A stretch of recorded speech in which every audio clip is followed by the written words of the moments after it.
The Tang Dynasty, lasting from 618 to 907 CE, represents what many historians consider the golden age of Chinese civilization. Though calling anything a golden age always makes you wonder what the people living through famines and rebellions thought about all that gold. The dynasty emerged from the ashes of the Zhou Dynasty, which had the unfortunate habit of overextending itself through massive construction projects and costly military campaigns, proving once again that sometimes less is more, especially when it comes to bankrupting your empire. The story begins with Li Yuan, a military general serving under the Zhou Dynasty, who possessed the remarkable ability to see which way the political winds were blowing, a skill that would serve him well in the turbulent times ahead. Li Yuan was the Duke of Tang, a title that would eventually give the dynasty its name, though at the time he probably had no idea he was about to found one of China's most celebrated dynasties.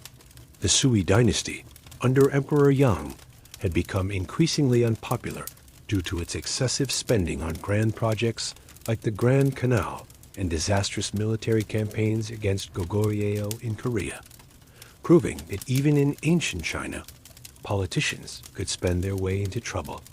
In 617 CE, Li Yuan began his rebellion against the Zhou Dynasty, though he initially claimed he was merely trying to restore order and support the rightful heir to the throne, a classic move that politicians have been using for millennia when they want to overthrow a government but don't want to look too ambitious about it. Li Yuan's rebellion was aided by his son, Li Shimin, who would later become one of China's greatest emperors. Though at this point, he was just a talented young man with a knack for military strategy and an apparent immunity to the family drama that would later plague the Tang court. The rebellion succeeded remarkably quickly, with Li Yuan capturing the Zhou capital of Chang'an in 617 CE and establishing himself as Emperor Gaozu of Tang in 618 CE, officially founding the Tang Dynasty. The speed of this transition suggests that the Zhou Dynasty was about as popular as a tax collector at a peasant wedding, and Li Yuan simply provided an alternative that people were eager to embrace. Emperor Gaozu immediately set about consolidating his power and establishing the administrative framework that would govern China for the next 3 centuries, proving that sometimes the best way to run a revolution is to have a really good plan for what comes after. The early years of the Tang Dynasty were marked by continued military campaigns to unify China under Tang rule, as various warlords and remnants of the Zhou Dynasty continued to resist the new order. Emperor Gaozu proved to be an effective ruler, implementing policies that restored stability to the empire and began the process of rebuilding China's economy and infrastructure. He established a new capital at Chang'an, which would grow to become the largest city in the world during the Tang period. Though one imagines the urban planning challenges of accommodating over 1 million people in the 7th century were somewhat different from today's concerns about parking and traffic congestion. However, the most significant event of Gaozu's reign occurred not on the battlefield or in the halls of government, but within his own family. In 626 CE, a succession crisis erupted between his sons, with Li Shimin ultimately staging what became known as the Xuanhu Gate Incident, a euphemistic name for what was essentially a palace coup that resulted in the deaths of 2 of his brothers and his assumption of the position of heir apparent. Li Shimin then pressured his father to abdicate in his favor, which Gaozu did in the same year, probably realizing that arguing with a son who had just demonstrated his willingness to eliminate family members who stood in his way was not the wisest course of action. Li Shimin ascended to the throne as Emperor Taizong in 626 CE, beginning what would become known as the Reign of Taizong, one of the most celebrated periods in Chinese history. Taizong possessed the rare combination of military genius, administrative skill, and political wisdom that marks truly great rulers, though he also had the advantage of coming to power at a time when China was ready for strong, stable leadership after decades of chaos and warfare. His reign would establish many of the institutions and policies that would define the Tang Dynasty for centuries to come, proving that sometimes the best thing a ruler can do is create systems that work so well they outlast their creator. Emperor Taizong's approach to governance was characterized by pragmatism and inclusiveness, qualities that were somewhat unusual for Chinese emperors of the time. He retained many officials from the previous dynasty who had proven their competence, understanding that effective administration requires experienced bureaucrats regardless of their previous political affiliations, a lesson that modern politicians might benefit from learning. Taizong also established the principle that the emperor should be accessible to his ministers and willing to listen to criticism and advice, creating a governmental culture that valued competence and honest counsel over mere flattery and sycophancy. One of Taizong's most significant achievements was the expansion and refinement of the imperial examination system, which had been introduced during the Sui dynasty, but was greatly developed under Tang rule. This system allowed individuals to enter government service based on their knowledge and abilities rather than their birth or connections, creating a meritocratic element within the Chinese bureaucracy that would persist for over a millennium. The examination system focused heavily on classical Chinese literature, philosophy, and poetry, which meant that Tang officials were not only administrators, but also scholars and artists, leading to a government that valued cultural achievement alongside practical competence. Though one wonders how many pressing administrative matters were delayed while officials composed the perfect couplet. The Tang military system under Taizong was equally innovative and effective. The dynasty established the Fubing system, a militia organization that provided military service in exchange for land grants, creating a large pool of trained soldiers without the enormous expense of maintaining a standing army. This system allowed the Tang to field massive armies when needed while keeping military costs manageable during peacetime, demonstrating the kind of fiscal responsibility that would make modern defense contractors weep with frustration. The Tang military was also notable for its diversity, incorporating soldiers and officers from various ethnic backgrounds and utilizing different fighting styles and technologies from across the empire's vast territories.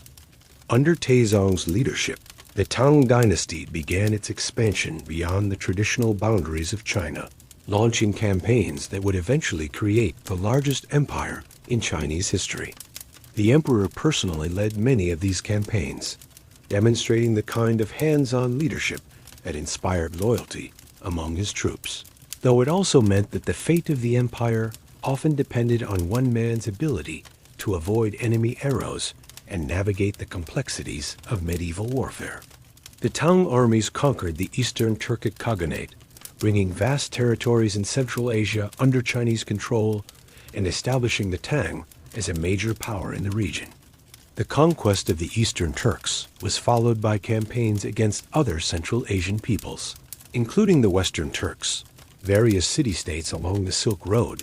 and kingdoms in what is now Afghanistan and Pakistan. These conquests were motivated by a combination of strategic, economic, and prestige considerations, as control of Central Asian trade routes provided enormous wealth while demonstrating Tang power to potential rivals and allies alike. The Tang approach to governing these conquered territories was generally pragmatic,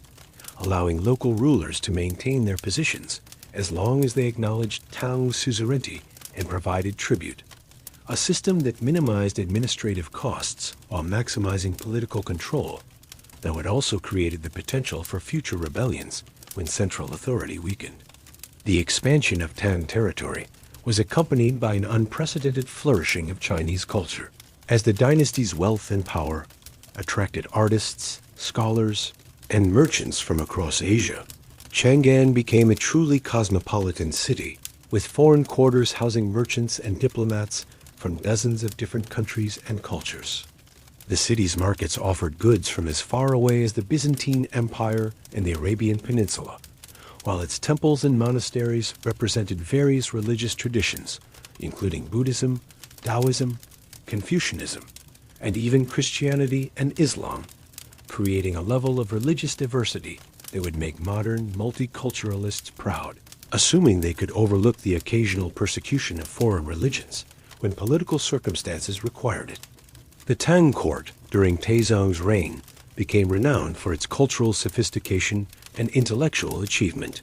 The emperor himself was a patron of the arts and learning, establishing academies and libraries, while personally participating in scholarly discussions and literary competitions. The period saw the emergence of some of China's greatest poets, including Wang Wei and Lai Bai, whose works would influence Chinese literature for centuries to come, though their contemporary fame probably didn't pay the bills any better than poetry does today. The Tang court also became famous for its music and dance, incorporating influences from across the empire's diverse territories to create new forms of artistic expression that reflected the dynasty's cosmopolitan character. Emperor Taizong's reign also witnessed significant developments in Chinese Buddhism as the religion continued to spread and evolve within Chinese culture. The emperor generally supported Buddhism while maintaining the traditional Chinese emphasis on Confucian governance and Taoist philosophy, creating a syncretic religious environment that allowed different traditions to coexist and influence each other. This period saw the construction of numerous Buddhist temples and monasteries, many of which became centers of learning and artistic achievement, as well as religious practice, though the tax-exempt status of religious institutions would eventually create fiscal problems that later emperors would have to address. The legal system under Taizong was codified in the Tang Code, one of the most comprehensive and influential legal documents in Chinese history. The code established clear procedures for criminal and civil cases, while defining the rights and responsibilities of different social classes, creating a legal framework that balanced the need for social order with principles of justice and fairness. The Tang Code would serve as a model for legal systems throughout East Asia, and would remain the basis of Chinese law for centuries, proving that sometimes the best way to ensure justice is to write everything down very clearly so that everyone knows what the rules are. A concept that apparently took human civilization several millennia to figure out. As Taizong's reign progressed, the emperor began to consider the question of succession, a topic that had already caused considerable family drama, and would continue to complicate Tang politics for generations to come. The emperor's eldest son, Li Chengqian, was initially designated as heir apparent, but was later stripped of this title due to his involvement in various scandals and plots, demonstrating that even in imperial families, the apple sometimes falls quite far from the tree. Taizong eventually settled on his ninth son, Li Zi, as his successor, a choice that would have profound consequences for the dynasty's future development, though at the time it probably seemed like a reasonable decision to avoid the kind of succession crisis that had marked the beginning of his own reign. Emperor Taizong died in 649 CE after a reign of 23 years, leaving behind an empire that was larger, wealthier, and more powerful than any previous Chinese dynasty had achieved. His death marked the end of what many historians consider the most successful period of Tang rule, though his successors would continue to build upon his achievements for several more decades. The transition of power to Li Zi, who became Emperor Gaozong, proceeded smoothly, suggesting that Taizong's careful planning and the stability of Tang institutions had successfully addressed the succession problems that had plagued earlier dynasties, though future events would prove that no amount of planning can completely eliminate the potential for family drama in imperial politics. Emperor Gaozong ascended to the throne in 649 CE at the age of 21, inheriting an empire at the height of its power and prosperity. Initially, Gaozong continued his father's policies and maintained the administrative and military systems that had made the Tang Dynasty so successful, demonstrating the kind of continuity that allows civilizations to build upon previous achievements rather than starting over with each new ruler. However, Gaozong's reign would be marked by one of the most extraordinary developments in Chinese history: the rise to power of his concubine, Wu Zetian, who would eventually become the only woman in Chinese history to rule as emperor in her own right, proving that sometimes the most significant historical changes come from the most unexpected sources. Wu Zetian had originally been a concubine of Emperor Taizong, but after his death, she was sent to a Buddhist convent, as was customary for imperial concubines who had not borne sons to the deceased emperor. However, she managed to attract the attention of the new Emperor Gaozong during one of his visits to the convent, and he brought her back to the palace as his own concubine, a decision that would have consequences far beyond what anyone could have imagined at the time. Wu Zetian quickly established herself as one of Gaozong's favorites, demonstrating a combination of intelligence, ambition, and political skill that would serve her well in the complex world of imperial court politics, though her methods of dealing with rivals were sometimes more direct than traditional court etiquette typically recommended. The early years of Gaozong's reign were marked by continued military expansion, as Tang armies pushed further into Central Asia and launched campaigns against the Korean kingdoms of Baekje and Goguryeo. These campaigns were generally successful, extending Tang influence to its greatest geographical extent and bringing enormous wealth into the imperial treasury through tribute and trade.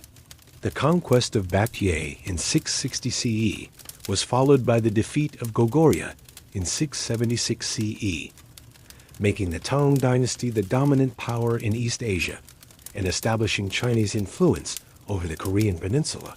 that would persist in various forms for centuries to come. Though the Koreans would eventually develop their own distinct political and cultural identity that proved remarkably resistant to Chinese assimilation efforts. However, the most significant development during the early part of Gaozong's reign was the gradual increase in Wu Zetian's political influence. By 655 CE, she had been elevated to the position of empress, displacing Gaozong's previous empress in a palace intrigue that involved accusations of witchcraft and infanticide, charges that may or may not have been true, but were certainly effective in eliminating Wu Zetian's rivals. As empress, Wu Zetian began to involve herself more directly in government affairs, initially serving as an advisor to her husband, but gradually assuming more independent authority as Gaozong's health began to decline due to a series of strokes that left him partially incapacitated. The relationship between Emperor Gaozong and Empress Wu Zetian represented a unique partnership in Chinese imperial history, as Wu Zetian effectively served as co-ruler during the later years of Gaozong's reign. This arrangement was formalized through various governmental innovations, including the establishment of new administrative positions that allowed Wu Zetian to exercise authority while maintaining the fiction that she was merely assisting her husband in his imperial duties. The empress proved to be an effective administrator and politician, implementing policies that strengthened the central government while expanding the examination system to include a broader range of candidates, including some from lower social classes who had previously been excluded from government service. Wu Zetian's rise to power was accompanied by significant changes in Tang court culture and politics. She promoted Buddhism over traditional Confucian and Taoist practices, commissioning the construction of numerous temples and monasteries, while supporting Buddhist scholars and artists. This religious policy was partly motivated by genuine religious conviction, but it also served political purposes, as Buddhism's emphasis on merit and spiritual achievement, rather than hereditary status, provided ideological support for Wu Zetian's own unconventional path to power. The empress also promoted women to various governmental positions, creating opportunities for female participation in politics that were unprecedented in Chinese history. Though these innovations would largely disappear after her death when more traditional practices were restored, the military campaigns during Gaozong's reign continued to expand Tang territory and influence, though they also began to strain the empire's resources and create administrative challenges that would eventually contribute to the dynasty's decline.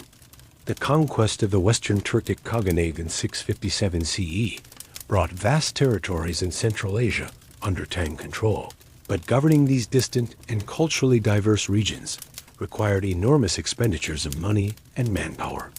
The Tang established a system of protectorates and military governorships to administer these territories. But this system created powerful regional commanders who would eventually challenge central authority when the dynasty weakened, proving once again that the price of empire is often the seeds of its own destruction. The Tang military during this period was characterized by its diversity and technological sophistication, incorporating soldiers and techniques from across the empire's vast territories. Tang armies included Chinese infantry and cavalry, Turkic horse archers, Tibetan mountain fighters, and various other specialized units that reflected the empire's multicultural character. This military diversity was a source of strength, as it allowed Tang commanders to adapt their tactics to different enemies and terrain. But it also created challenges in terms of command, communication, and logistics that became more difficult to manage as the empire continued to expand. Emperor Gaozong died in 683 CE, leaving behind an empire that was larger and more powerful than ever before, but also facing new challenges related to its size and complexity. The succession initially passed to his son Li Ji, who became Emperor Gaozong, but the new emperor's reign lasted only 2 months before he was deposed by his mother, Wu Zetian, who had decided that her son was not capable of effective rule, a judgment that may have been influenced by her own desire to continue wielding power. Wu Zetian then placed another son, Li Dan, on the throne as Emperor Gaozong, but she retained effective control of the government, ruling as regent while preparing for the unprecedented step of declaring herself emperor. In 690 CE, Wu Zetian took the extraordinary step of deposing her own son and declaring herself emperor, establishing the Zhou Dynasty as a replacement for the Tang, though this dynastic change was largely nominal since Wu Zetian retained most Tang institutions and personnel. Her assumption of the imperial title was unprecedented in Chinese history, as no woman had ever before claimed the mandate of heaven in her own right, and the decision required considerable ideological innovation to justify what appeared to be a violation of fundamental principles of Chinese political theory. Wu Zetian addressed this challenge by promoting new interpretations of Buddhist and Confucian texts that emphasized merit and virtue over gender and heredity, while also commissioning works of art and literature that portrayed her rule as divinely sanctioned and historically inevitable, proving that even in the 7th century, effective political communication required a good public relations strategy. Wu Zetian's reign as emperor, lasting from 690 to 705 CE, was marked by both significant achievements and considerable controversy. She proved to be an effective ruler, maintaining the stability and prosperity that had characterized the Tang Dynasty, while implementing administrative reforms that strengthened the central government and expanded opportunities for talented individuals regardless of their social background. Her reign saw continued military success,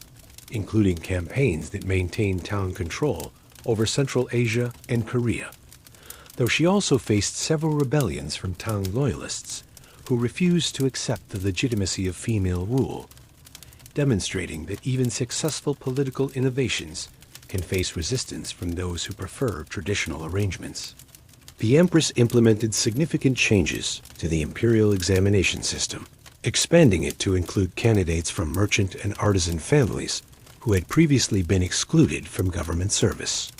This policy reflected both her Buddhist beliefs about the importance of individual merit and her practical understanding that effective governance required the best available talent regardless of social origin. Wu Zetian also established new examination categories that tested practical administrative skills rather than just classical learning, creating a more diverse and capable bureaucracy that could handle the complex challenges of governing a vast empire, though traditionalists complained that these changes undermined the cultural foundations of Chinese civilization. Wu Zetian's religious policies during her reign as emperor continued to favor Buddhism over traditional Chinese religions, leading to the construction of numerous temples and monasteries throughout the empire. The most famous of these projects was the Longmen Grottos near Luoyang, which featured massive Buddhist sculptures carved into limestone cliffs, including a colossal statue of the Buddha that was said to be modeled on Wu Zetian herself, demonstrating that even religious art could serve political purposes when properly commissioned. These religious policies were popular with many common people, who found Buddhism's emphasis on compassion and spiritual equality appealing. But they created tension with Confucian scholars and Taoist priests who saw their traditional influence being undermined by foreign religious ideas. The military campaigns during Wu Zetian's reign maintained Tang dominance in East and Central Asia, though they also revealed some of the challenges that would eventually contribute to the dynasty's decline. The empire's vast size made communication and coordination difficult, while the diverse ethnic and cultural composition of Tang armies sometimes led to conflicts between different groups of soldiers and officers. Wu Zetian addressed these challenges by promoting capable commanders, regardless of their ethnic background, and implementing new systems of military organization that improved coordination between different units. But the fundamental problems of governing such a large and diverse empire remained unresolved. One of the most significant aspects of Wu Zetian's reign was her use of a secret police system to maintain control over potential rivals and dissidents. This system, known as the cruel officials, employed informants and investigators throughout the empire to identify and eliminate threats to the empress's rule, creating an atmosphere of suspicion and fear that extended even to the highest levels of government. While this system was effective in preventing rebellions and maintaining political stability, it also created resentment among the traditional elite and established precedents for authoritarian control that would influence later Chinese rulers, proving that effective security measures can sometimes undermine the very freedoms they are designed to protect. Wu Zetian's court, during her reign as emperor, was notable for its cultural sophistication and artistic achievement, as the empress continued the Tang tradition of patronizing poets, artists, and scholars. The period saw the continued development of Tang poetry, with poets like Du Fu and Li Bai producing some of their most celebrated works, though they had to be careful to avoid any political themes that might be interpreted as criticism of female rule. The empress also commissioned numerous works of art and architecture that celebrated her reign and promoted her political legitimacy, including paintings, sculptures, and buildings that depicted her as a divinely sanctioned ruler whose authority derived from heaven rather than mere human convention. The economic policies during Wu Zetian's reign generally continued the successful practices established by earlier Tang emperors, maintaining the agricultural and commercial systems that had made the dynasty prosperous. The empress implemented some innovations, including new tax policies that reduced the burden on small farmers while increasing revenues from wealthy merchants and landowners, demonstrating an understanding of economic principles that would make modern progressive politicians proud. The Tang economy during this period benefited from the empire's control of Silk Road trade routes, which brought enormous wealth into China through customs duties and commercial taxes. Though this dependence on international trade also made the empire vulnerable to disruptions caused by wars and political instability in Central Asia. As Wu Zetian aged, the question of succession became increasingly important, particularly since she had no direct male heirs who could continue her Zhou Dynasty. The empress initially favored members of her Wu family, promoting her nephews to important positions and considering them as potential successors. But she eventually decided to restore the Tang Dynasty by returning power to her sons from her marriage to Emperor Gaozong. This decision was influenced by pressure from court officials and military commanders who preferred the legitimacy of the established Tang line, as well as Wu Zetian's own recognition that her dynastic innovation might not survive her death without stronger institutional support. In 705 CE, Wu Zetian was forced to abdicate due to illness and palace intrigue, ending her 15-year reign as emperor and her 45 years of effective rule over the Chinese Empire. Her son Li Ji was restored to the throne as Emperor Gaozong, officially ending the Zhou Dynasty and restoring the Tang, though many of Wu Zetian's administrative and policy innovations continued under the restored dynasty. Wu Zetian died later in 705 CE, leaving behind a complex legacy that included both significant achievements in governance and administration and considerable controversy over the legitimacy of female rule in Chinese political tradition. The restoration of Emperor Gaozong in 705 CE marked the beginning of a new phase in Tang history, though the emperor's second reign would prove to be less successful than his mother's rule. Gaozong was a weak ruler who allowed his wife, Empress Wu, and his daughter, Princess Anu, to dominate court politics, creating a situation that resembled Wu Zetian's rise to power, but without her political skill and administrative competence. The new empress and princess were primarily interested in personal enrichment and family advancement rather than effective governance, leading to corruption and instability that undermined the achievements of the previous decades. Emperor Gaozong's reign was marked by factional struggles between different groups at court, including supporters of the Wu family, traditional Tang loyalists, and new factions centered around Empress Wu and Princess Anu. These conflicts weakened the central government and created opportunities for regional commanders and foreign enemies to challenge Tang authority, demonstrating how quickly political instability at the center could affect an empire's ability to maintain control over its vast territories. The emperor's inability to resolve these conflicts or assert effective leadership contributed to a general decline in governmental efficiency and military effectiveness that would have long-term consequences for the dynasty. The military situation during Gaozong's reign began to deteriorate as regional commanders gained increasing independence from central control, and foreign enemies tested Tang defenses along the empire's extensive borders. The Tibetan Empire, which had been expanding its own territory and influence, began to challenge Tang control over Central Asian trade routes, while various Turkic groups attempted to regain their independence from Chinese rule. These military challenges required strong leadership and effective coordination between different parts of the Tang military system. But the political instability at court made such coordination difficult to achieve, leading to a series of military setbacks that damaged Tang prestige and encouraged further challenges to imperial authority. In 710 CE,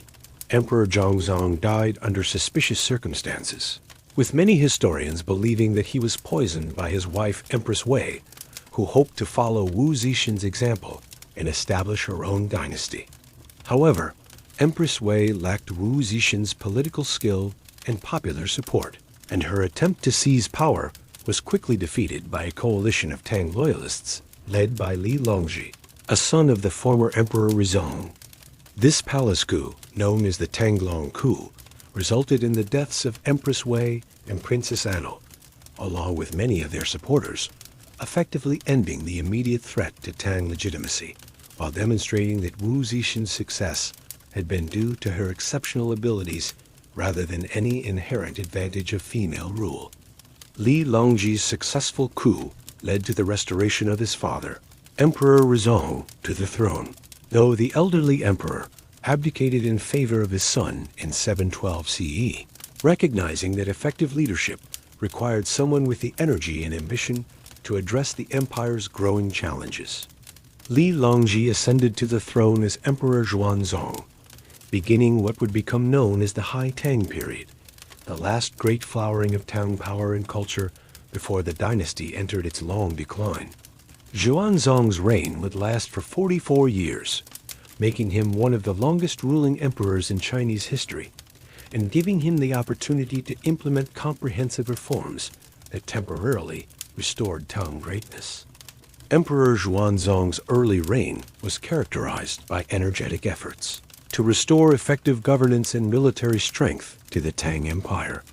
He implemented administrative reforms that reduced corruption and improved the efficiency of the imperial bureaucracy, while also strengthening the military system to better defend the empire's extensive borders. Gaozong personally involved himself in governmental affairs, reviewing reports from provincial officials and making decisions on important policy matters, demonstrating the kind of hands-on leadership that had characterized the most successful Tang emperors, though he would later delegate more authority to trusted ministers as his reign progressed and other interests began to occupy his attention. One of Gaozong's most significant early achievements was the restoration of Tang military power through comprehensive reforms of the army and its command structure. He reorganized the Fubing militia system to make it more effective, while also establishing new professional military units that could respond quickly to threats along the empire's borders. The emperor also appointed capable generals to important commands, including An Lushan, a general of Sogdian and Turkic ancestry who would later play a crucial role in Tang history, though not in the way that Gaozong initially intended. These military reforms were successful in restoring Tang dominance over Central Asia and deterring potential enemies from challenging imperial authority. The economic policies during Gaozong's early reign focused on restoring the agricultural and commercial systems that had made the Tang Dynasty prosperous. The emperor implemented tax reforms that reduced the burden on small farmers while ensuring adequate revenues for the imperial government. And he also invested in infrastructure projects that improved transportation and communication throughout the empire. The Grand Canal system was expanded and improved, facilitating trade between northern and southern China, while new roads and bridges were constructed to connect remote regions with major commercial centers, creating an integrated economic system that supported both local prosperity and imperial power. Gaozong's reign also witnessed a remarkable flowering of Chinese culture, particularly in poetry, painting, and music, that represented the culmination of Tang artistic achievement. The emperor himself was a patron of the arts and a talented musician, establishing academies and workshops that supported artists and scholars, while personally participating in cultural activities at court. This period saw the emergence of some of China's greatest poets, including Li Bai and Du Fu, whose works would influence Chinese literature for centuries to come, though their contemporary success probably didn't protect them from the same financial uncertainties that have always plagued artists throughout history. The court culture during Gaozong's reign was characterized by unprecedented luxury and sophistication, as the emperor's wealth and power attracted artists, scholars, and entertainers from throughout Asia. The imperial palace complex in Chang'an was expanded and beautified with gardens, pavilions, and art collections that demonstrated Tang prosperity and cultural achievement, while court ceremonies and festivals became increasingly elaborate and expensive. This cultural flowering was supported by the empire's vast wealth, derived from agricultural taxes, commercial duties, and tribute from vassal states, but it also represented a significant drain on imperial resources that would eventually contribute to the dynasty's financial difficulties. One of the most significant developments during Gaozong's reign was his relationship with Yang Gaifei, a concubine who became his beloved consort and one of the most famous women in Chinese history. Yang Gaifei's beauty and charm captivated the emperor, who lavished attention and resources on her and her family, creating a situation that would eventually contribute to the dynasty's downfall. The emperor's infatuation with Yang Gaifei led him to neglect governmental affairs and delegate increasing authority to her relatives and other court favorites, demonstrating how personal relationships could affect imperial policy in ways that had far-reaching consequences for the entire empire. The military system during the middle period of Gaozong's reign underwent significant changes that would have profound implications for the dynasty's future. The emperor gradually replaced the traditional Fubing militia system with professional armies commanded by regional military governors known as Ji-dushi, who were granted extensive authority over their territories in exchange for maintaining order and defending the empire's borders. This system was initially effective in providing security and reducing the central government's military expenses, but it also created powerful regional commanders who could potentially challenge imperial authority if central control weakened,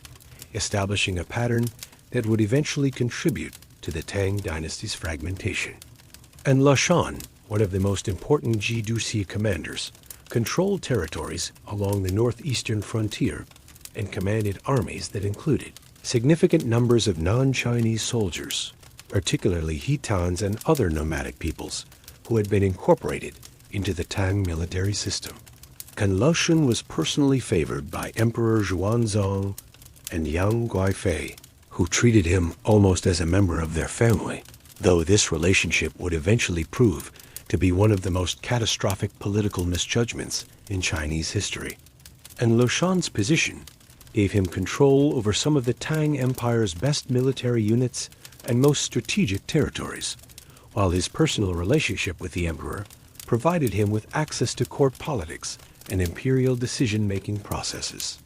The economic situation during the later part of Gaozong's reign began to show signs of strain, as the costs of maintaining the empire's vast territories and supporting the increasingly elaborate court culture exceeded the government's revenues.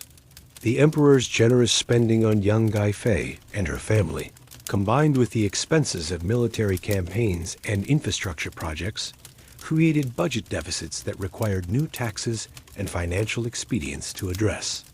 These economic pressures were exacerbated by natural disasters,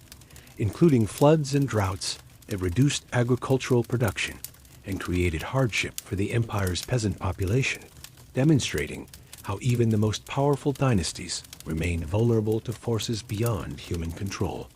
The political situation at court during the later years of Gaozong's reign became increasingly dominated by Yang Guifei's family, particularly her cousin Yang Gaozong, who rose to become chief minister and effectively controlled much of the imperial government. Yang Gaozong was an ambitious and capable politician, but his rapid rise to power created resentment among other court officials and military commanders who felt that their own contributions to the empire were being overlooked in favor of imperial favoritism. This resentment was particularly strong among the Zhou commanders, who controlled the empire's most powerful military forces and were accustomed to being treated with respect and consideration by the central government. The relationship between Yang Gaozong and An Lushan became increasingly antagonistic as both men competed for influence over Emperor Gaozong and control over imperial policy. Yang Gaozong viewed An Lushan as a potential threat to his own position and began to undermine the general's relationship with the emperor, while An Lushan resented Yang Gaozong's interference in military affairs and his attempts to reduce the autonomy of the Zhou commanders. This personal conflict between two of the empire's most powerful officials created a dangerous situation that threatened the stability of the entire Tang political system, though Emperor Gaozong seemed oblivious to the growing tensions between his favorites.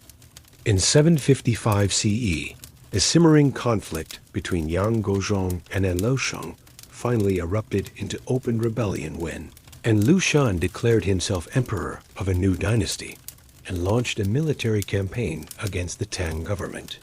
The An Lushan Rebellion, as it came to be known, represented the most serious internal threat that the Tang dynasty had ever faced, as An Lushan commanded experienced armies and controlled strategic territories that gave him significant advantages over the imperial forces. The rebellion also exposed the weaknesses that had developed in the Tang military and political systems during the long period of peace and prosperity under Gaozong's rule.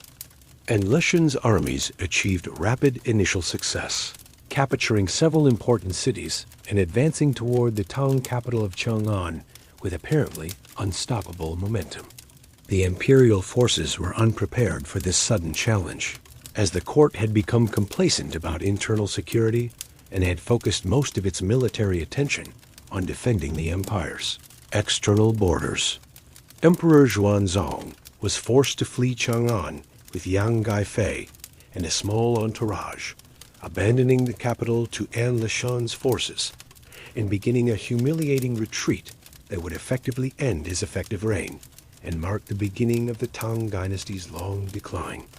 The flight from Chang'an was marked by one of the most tragic episodes in Tang history, as the imperial guards and court officials blamed Yang Guifei and her family for the crisis and demanded their deaths as the price of continued loyalty to the emperor. Emperor Gaozong was forced to order the execution of Yang Gaozong and his family, and ultimately to allow the strangulation of Yang Guifei herself, ending the love affair that had dominated his later reign and contributed to the empire's current crisis. The death of Yang Guifei became one of the most famous tragic stories in Chinese literature and culture, inspiring countless poems, plays, and novels that portrayed the conflict between personal love and political responsibility, though one suspects that Yang Guifei herself would have preferred a less literary and more survivable resolution to her situation. The An Lushan Rebellion continued for 8 years, from 755 to 763 CE, devastating much of northern China and fundamentally altering the character of the Tang Dynasty. An Lushan himself was assassinated by his own son in 757 CE, but the rebellion continued under other leaders who maintained the challenge to Tang authority while pursuing their own ambitions for power and territory. The imperial government was eventually able to suppress the rebellion with the help of foreign allies, including Uyghur cavalry and Arab troops, but the cost of victory was enormous in terms of both human lives and imperial resources, fundamentally weakening the dynasty's ability to maintain effective control over its vast territories. Emperor Gaozong abdicated in favor of his son Li Heng,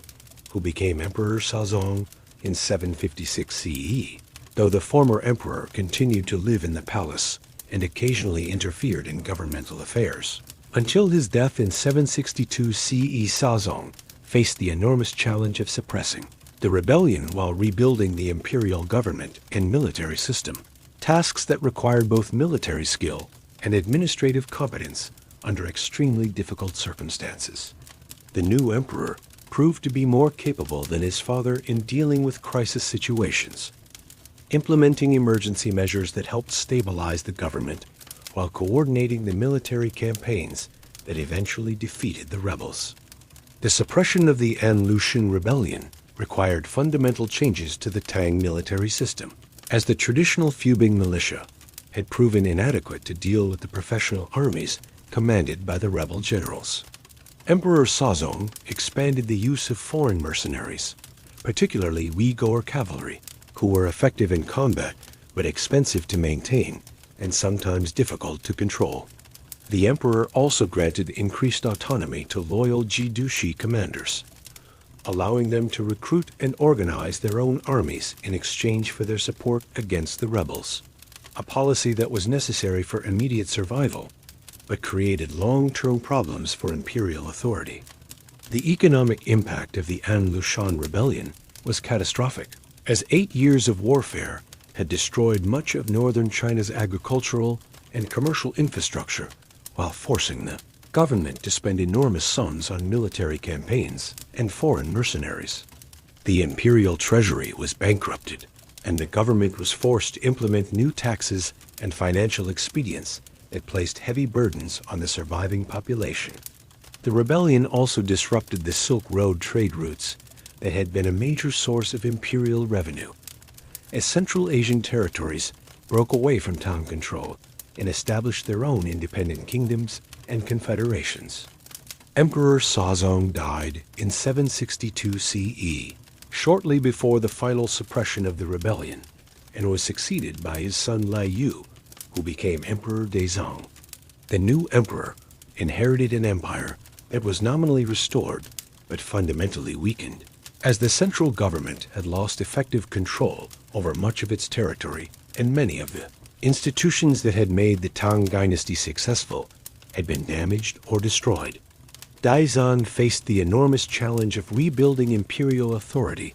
while dealing with continued military threats from both internal rebels and external enemies who sought to take advantage of Tang weakness. The period following the An Lushan Rebellion, known as the Late Tang, was characterized by the gradual decline of imperial authority and the increasing independence of regional military governors. The Dushi commanders who had helped suppress the rebellion retained their armies and territorial control, effectively becoming autonomous rulers who acknowledged imperial authority in name, but governed their regions according to their own interests and policies. This fragmentation of power made it increasingly difficult for the central government to implement consistent policies or respond effectively to new challenges, creating a situation that resembled the warlord periods that had preceded the Tang Dynasty's founding. Emperor Gaozong's reign was marked by continued military campaigns against various rebel groups and foreign enemies, as the empire struggled to maintain its territorial integrity and defend its remaining possessions. The Tibetan Empire took advantage of Tang weakness to expand its own territory, capturing several important cities and trade routes in Central Asia, while various Turkic groups reasserted their independence from Chinese control. These military setbacks further reduced imperial revenues and prestige, while demonstrating to potential enemies that the Tang Dynasty was no longer the dominant power it had once been. The economic policies during the late Tang period focused on rebuilding the empire's financial resources through new taxation systems and commercial regulations. The government implemented the two-tax system, which simplified the complex array of taxes and levies that had developed over the centuries, while attempting to ensure adequate revenues for imperial operations. This system was more efficient than previous arrangements, but it also placed heavy burdens on the agricultural population, who were already struggling to recover from the devastation of the rebellion, creating social tensions that would contribute to future instability. The cultural achievements of the late Tang period, while less spectacular than those of the High Tang, continued to demonstrate Chinese artistic and intellectual sophistication. Poets like Du Fu,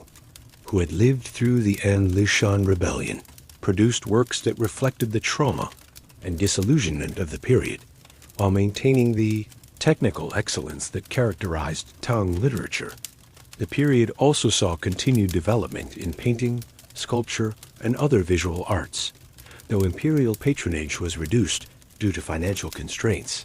forcing artists to seek support from wealthy merchants and regional governors rather than the imperial court. Emperor Gaozong died in 779 CE and was succeeded by his son Li Kuo, who became Emperor Gaozong. The new emperor attempted to restore central authority by reducing the power of the Dushi commanders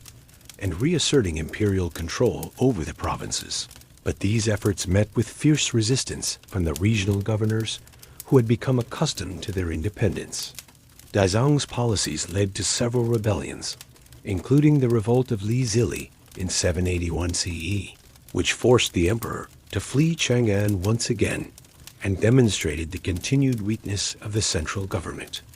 The reign of Emperor Gaozong was marked by a series of military campaigns and political crises that further weakened imperial authority while failing to achieve the restoration of central control that the emperor sought.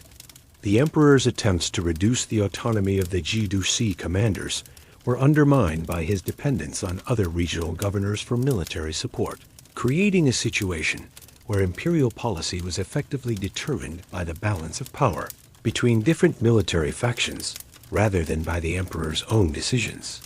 This political fragmentation made it increasingly difficult to implement coherent policies or respond effectively to external threats. The financial situation during Gaozong's reign remained precarious, as the costs of military campaigns and the reduced territorial control limited the government's ability to raise revenues through traditional means. The emperor was forced to rely increasingly on commercial taxes and monopolies, particularly the salt monopoly, which provided significant income, but also created opportunities for corruption and smuggling that further undermined governmental authority. The empire's financial difficulties were exacerbated by natural disasters and crop failures that reduced agricultural production and created hardship for the peasant population. Emperor Gaozong died in 805 CE and was succeeded by his son Li Song, who became Emperor Shenzong, though the new emperor's reign lasted only 8 months due to illness and political intrigue. Shenzong was succeeded by his son Li Chun, who became Emperor Xianzong and proved to be one of the most capable rulers of the late Tang period. Xianzong implemented a series of military and administrative reforms that temporarily restored some measure of central authority, while demonstrating that effective leadership could still make a difference, even in the dynasty's declining years. Emperor Xianzong's reign from 805 to 820 CE was marked by successful military campaigns against several rebellious Jidushi commanders, demonstrating that the central government could still assert its authority when it possessed competent leadership and adequate resources. The emperor's forces defeated Li Qi in Jinhai, Wu Yuanji in Weixi, and several other regional governors who had challenged imperial authority, temporarily restoring central control over important territories and revenues. These military successes were achieved through careful planning, effective use of loyal commanders, and diplomatic efforts to isolate rebellious governors from potential allies. The administrative reforms implemented during Xianzong's reign focused on improving the efficiency of the imperial bureaucracy, while reducing corruption and waste in government operations. The emperor appointed capable officials to important positions based on merit rather than personal connections, and he implemented new procedures for monitoring the performance of provincial administrators and military commanders. These reforms helped restore some measure of governmental effectiveness, though they could not address the fundamental structural problems that had developed during the previous decades of political fragmentation. The economic policies during Xianzong's reign attempted to rebuild imperial finances through more efficient tax collection and reduced military expenditures. The emperor's successful campaigns against rebellious governors allowed the government to regain control over important sources of revenue, while his administrative reforms reduced waste and corruption in government operations. However, the empire's financial situation remained difficult due to the enormous costs of maintaining military forces and the reduced territorial control that limited the government's tax base. Emperor Xianzong was assassinated in 820 CE by palace eunuchs who feared that his reforms threatened their own power and influence, ending the last serious attempt to restore effective central authority during the Tang Dynasty. His death marked the beginning of the final phase of Tang decline, as subsequent emperors proved unable to maintain the momentum of his reforms or address the fundamental problems that continued to weaken imperial authority. The assassination also demonstrated the growing power of the palace eunuchs, who had become a major force in imperial politics and would play an increasingly important role in determining the succession and policies of later Tang emperors. Li Heng, who became Emperor Muzong, succeeded Xianzong in 820 CE and immediately reversed many of his father's policies, granting pardons to rebellious governors and reducing the military pressure that had been used to maintain central authority. This change in policy was partly due to Muzong's different personality and governing philosophy, but it also reflected the influence of court factions that had opposed Xianzong's reforms and preferred a more accommodating approach to the regional governors. The result was a rapid deterioration in central authority as the Jidushi commanders once again asserted their independence from imperial control. The reign of Emperor Muzong was characterized by renewed rebellions and the continued fragmentation of imperial authority, as regional governors took advantage of the emperor's weakness to expand their own power and territory. The emperor's attempts to maintain stability through diplomatic means rather than military force proved ineffective, as the governors had little incentive to respect agreements with a central government that lacked the power to enforce its decisions. The period saw the emergence of several powerful regional kingdoms that were nominally part of the Tang Empire, but functioned as independent states with their own armies, tax systems, and foreign policies. Emperor Muzong died in 824 CE and was succeeded by his son Li Zan, who became Emperor Jingzong, though the new emperor's reign lasted only 2 years before he was assassinated by Pallas. Eunuchs in 826 CE, the brief reign of Gaozong, was marked by continued political instability and the growing influence of eunuch factions at court, who had become powerful enough to determine imperial succession and policy. The emperor's assassination demonstrated the dangerous situation that had developed within the imperial palace, where competing factions used violence to advance their interests without regard for the stability of the dynasty or the welfare of the empire. Li Eng, who became Emperor Wenzong, succeeded Gaozong in 826 CE and ruled until 840 CE, making him one of the longer reigning emperors of the late Tang period. Wenzong attempted to reduce the power of the palace eunuchs and restore imperial authority, but his efforts were largely unsuccessful due to the entrenched nature of the problems facing the dynasty and his own limited political skills. The emperor's reign was marked by several failed attempts to eliminate eunuch influence, including the Sweet Dew incident of 835 CE, which resulted in the massacre of many court officials and further strengthened eunuch control over the imperial government. The Sweet Dew incident represented one of the most dramatic episodes of the late Tang period, as Emperor Wenzong and his supporters attempted to eliminate the powerful eunuch faction through a carefully planned coup that ultimately failed, catastrophically. The plot involved luring the eunuch leaders to a meeting where they would be assassinated, but the eunuchs discovered the plan and turned the tables on their enemies, killing hundreds of officials and scholars who had supported the emperor's efforts.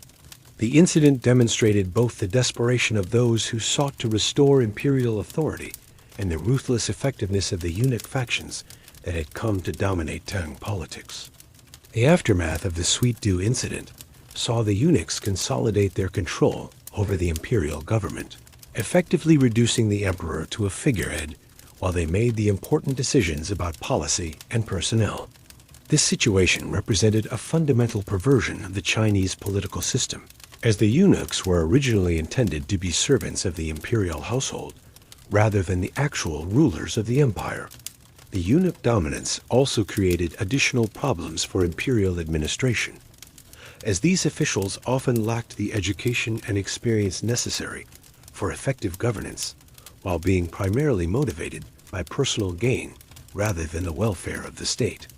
Emperor Wenzong died in 840 CE and was succeeded by his brother Li Yan, who became Emperor Wuzong and ruled until 846 CE. Wuzong proved to be a more decisive ruler than his predecessor, implementing policies that temporarily strengthened imperial authority while addressing some of the religious and economic problems that had developed during the previous decades. The emperor's most significant achievement was the great Anti-Buddhist Persecution of 845 CE, which destroyed thousands of Buddhist temples and monasteries while returning their wealth and land to imperial control, providing the government with desperately needed resources while reducing the political influence of Buddhist institutions. The great anti-Buddhist persecution was motivated by a combination of religious, economic, and political considerations, as Emperor Wuzong and his advisors viewed Buddhism as a foreign religion that had accumulated excessive wealth and influence at the expense of traditional Chinese institutions. The persecution involved the destruction of over 4,600 Buddhist temples and the forced return to lay life of more than 260,000 monks and nuns, while the confiscated temple lands and treasures provided the imperial government with significant new resources. This policy was popular with Confucian scholars and Taoist priests who had long resented Buddhist influence, but it also created lasting resentment among the Buddhist population and damaged China's reputation in other Buddhist countries. The economic impact of the anti-Buddhist persecution was significant, as the confiscated temple lands were redistributed to peasant farmers, while the seized treasures helped replenish the imperial treasury. The return of monks and nuns to productive economic activities also increased the tax base and reduced the number of people who were exempt from military service, providing the government with additional resources for its various needs. However, these short-term benefits came at the cost of destroying institutions that had provided education, healthcare, and social services to the population,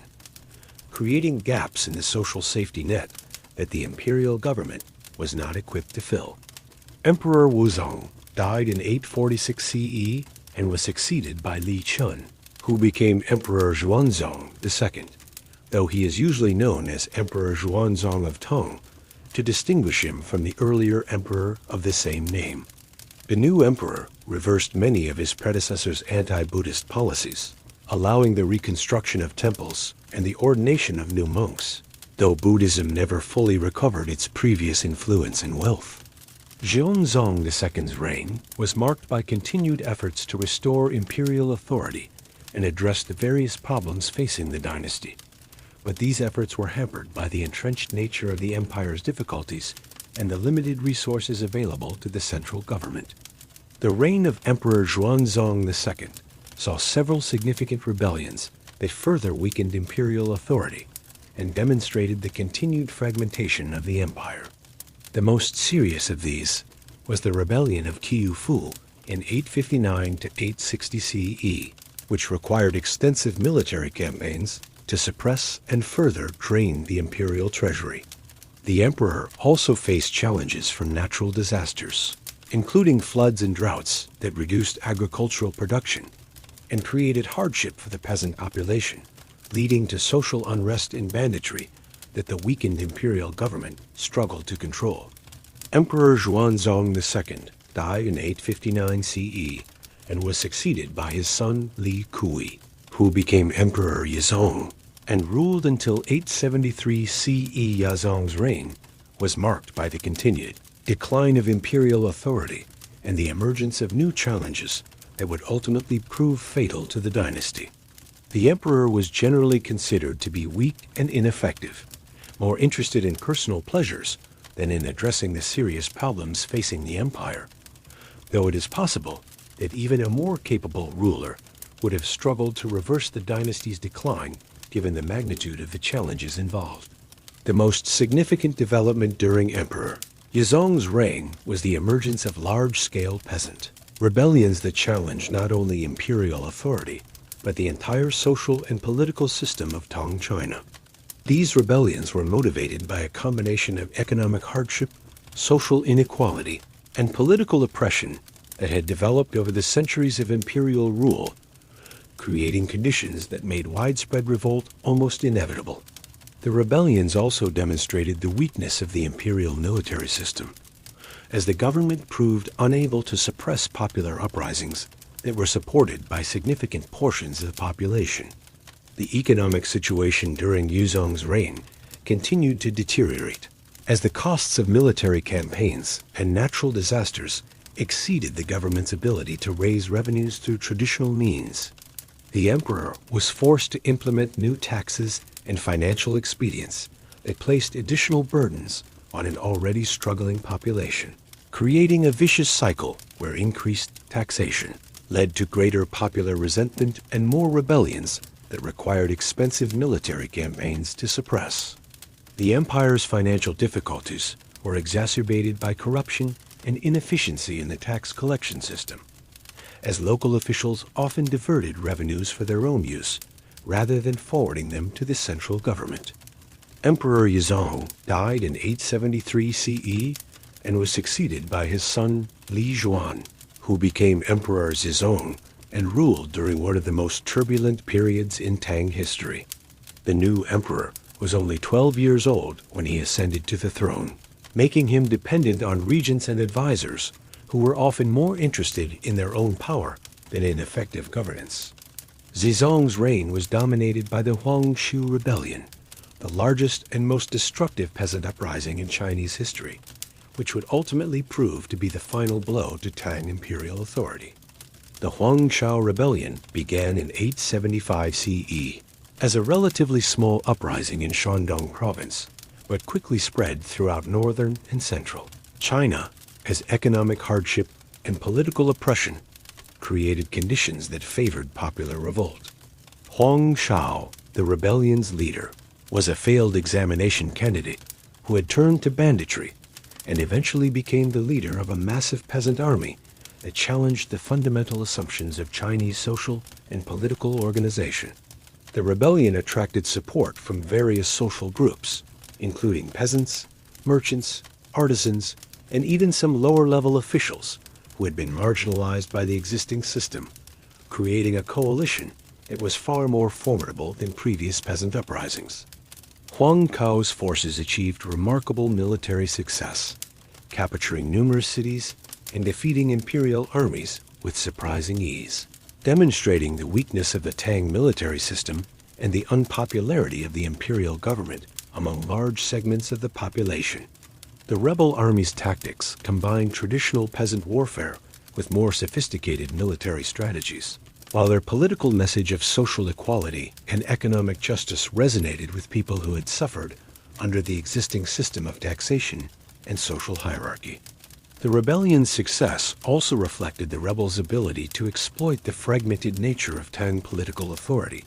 as regional governors were often more concerned with protecting their own territories than with supporting the imperial government against the uprising.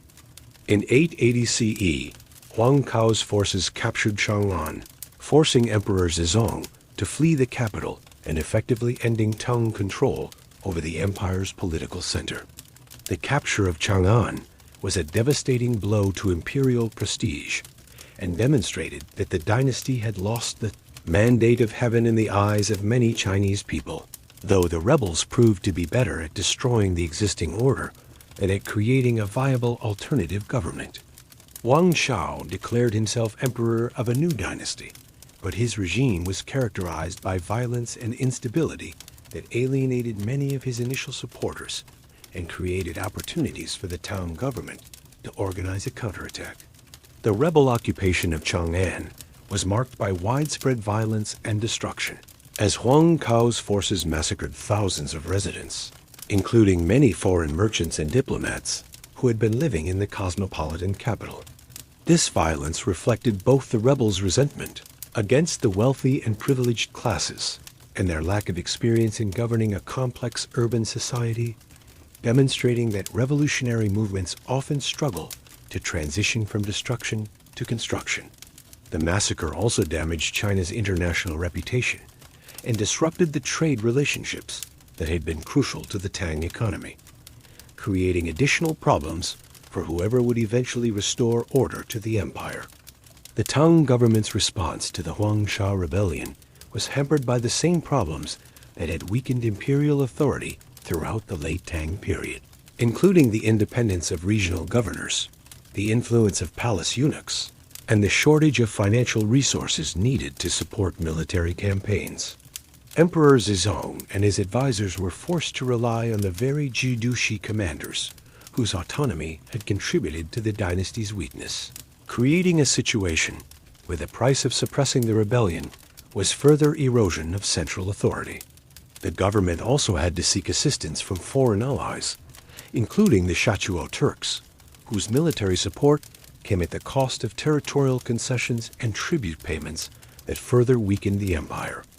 The suppression of the Huang Sha Rebellion required several years of military campaigns that devastated much of northern and central China while consuming the remaining resources of the imperial government. The rebel forces were gradually worn down through a combination of military pressure and internal divisions, as Huang Chao proved unable to maintain unity among his diverse coalition of supporters. The rebellion finally ended in 884 CE with Huang Cao's death, but the victory came at an enormous cost that left the Tang Dynasty fatally weakened and unable to restore effective central authority over its remaining territories. The aftermath of the Huang Sha Rebellion saw the emergence of a new pattern of political organization in China. As regional military, governors became the effective rulers of their territories, while maintaining only nominal allegiance to the Tang emperor. These governors, many of whom had gained power during the rebellion, either as imperial commanders or as rebel leaders who had switched sides, controlled their own armies and tax systems while conducting independent foreign policies with neighboring states. This fragmentation of authority created a situation that resembled the warlord periods that had preceded the Tang Dynasty's founding, suggesting that Chinese political unity was once again breaking down. Emperor Zizong returned to Chang'an in 885 CE, but his restoration was largely symbolic, as the emperor lacked the military and financial resources necessary to reassert effective control over the empire. The capital itself had been severely damaged during the rebellion and its aftermath, with many of its palaces, temples, and residential areas destroyed or abandoned, creating a physical symbol of the dynasty's decline. The emperor's court was reduced to a shadow of its former magnificence, as the wealth and cultural sophistication that had characterized the High Tang period had been destroyed by decades of warfare and political instability. The economic situation following the Huang Rebellion was catastrophic, as years of warfare had destroyed much of China's agricultural and commercial infrastructure while disrupting the trade relationships that had supported imperial revenues.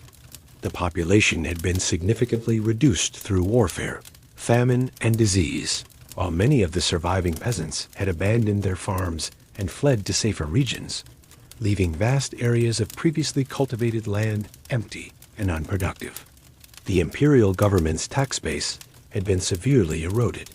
making it impossible to fund the military forces and administrative apparatus necessary for effective governance.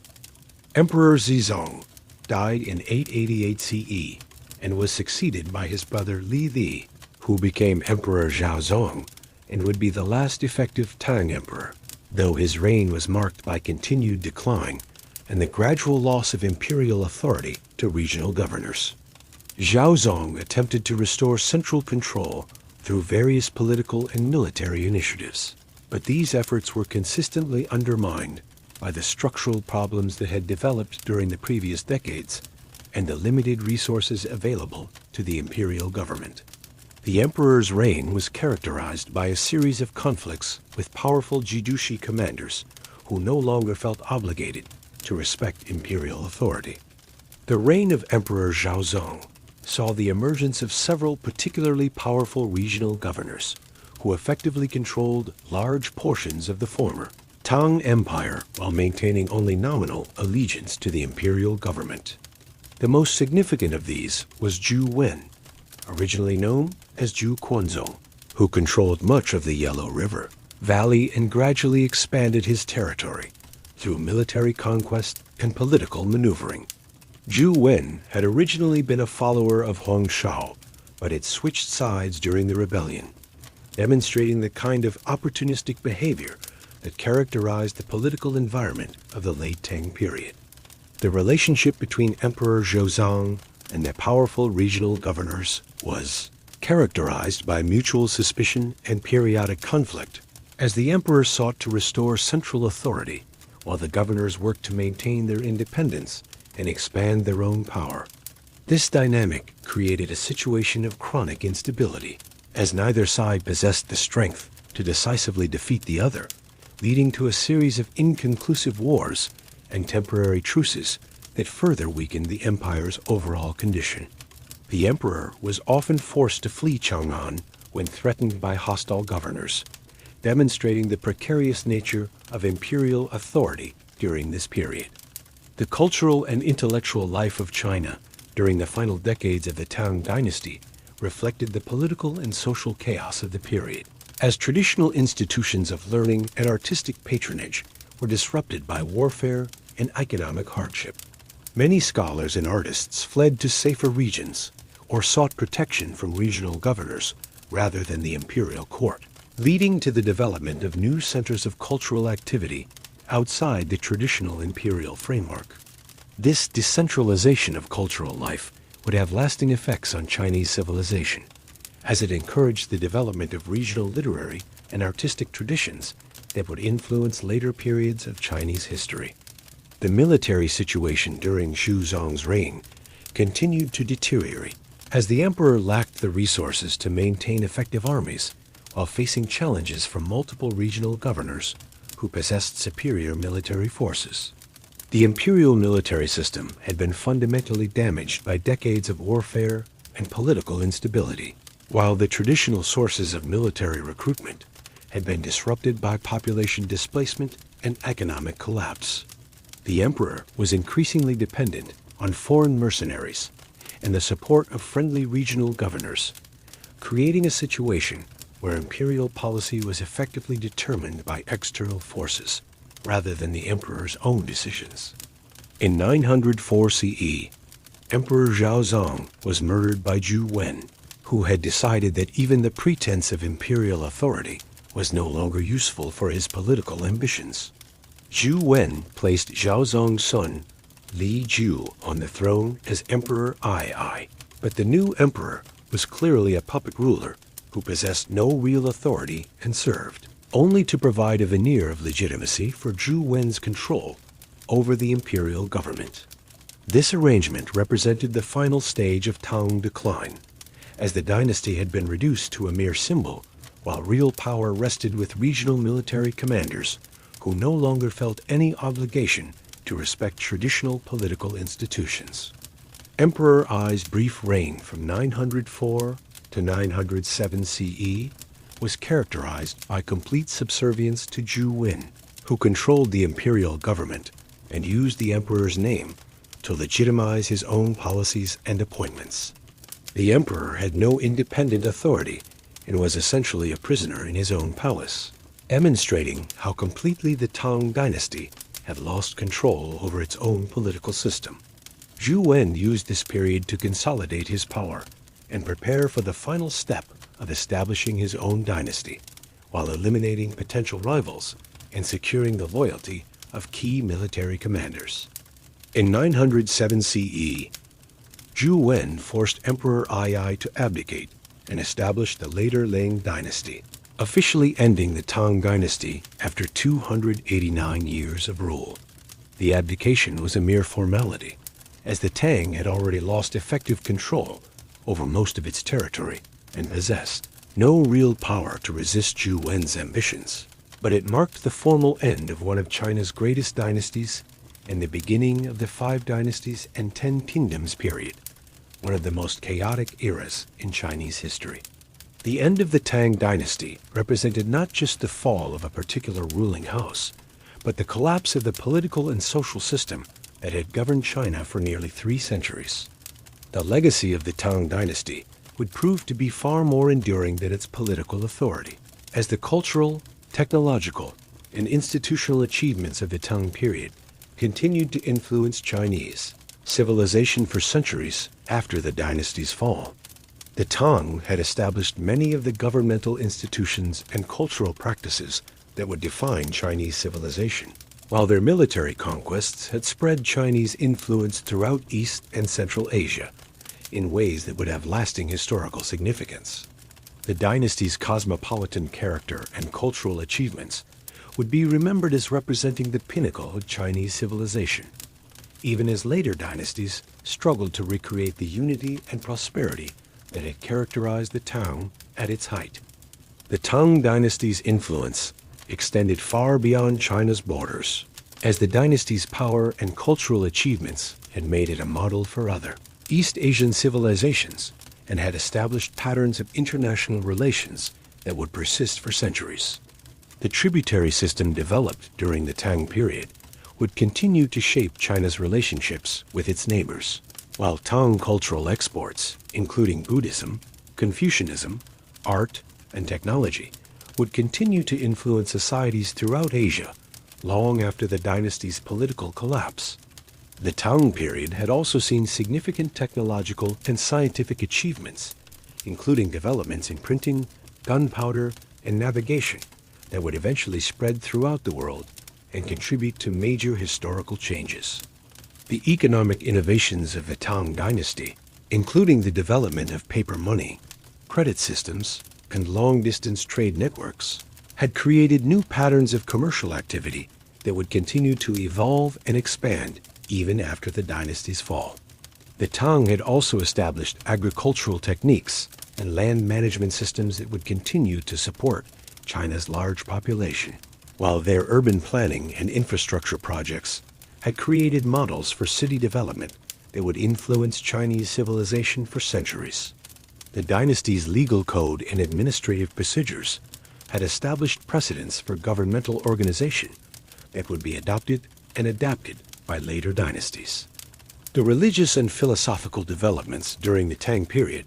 had also created lasting changes in Chinese culture, as the dynasty's relatively tolerant approach to different religious traditions had allowed for the development of syncretic belief systems that combined elements of Buddhism, Taoism, and Confucianism.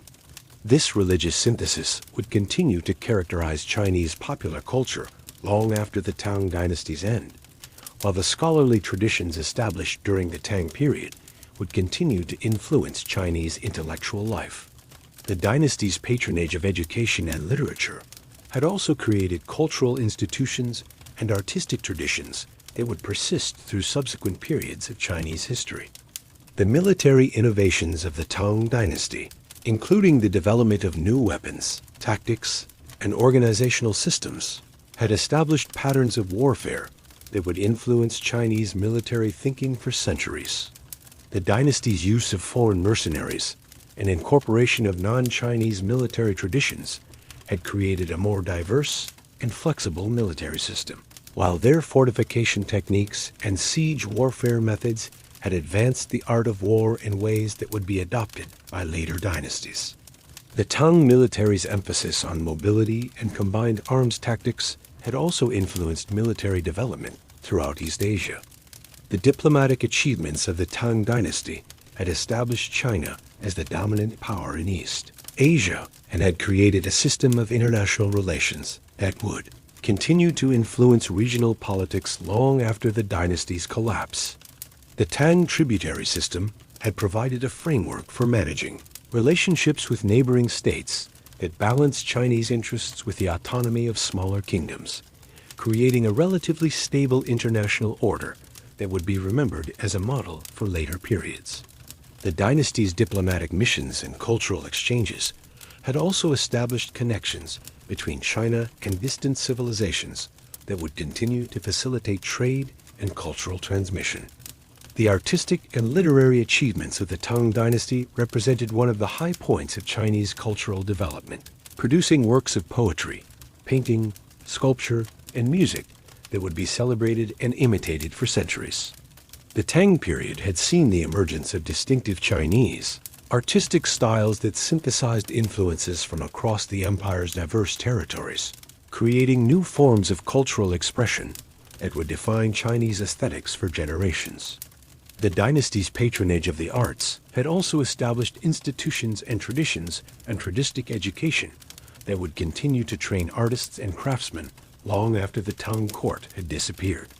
The technological achievements of the Tang Dynasty had introduced innovations that would eventually transform not only Chinese civilization, but the entire world, as Tang developments in printing, metallurgy, chemistry, and engineering would eventually spread to other societies and contribute to major historical changes.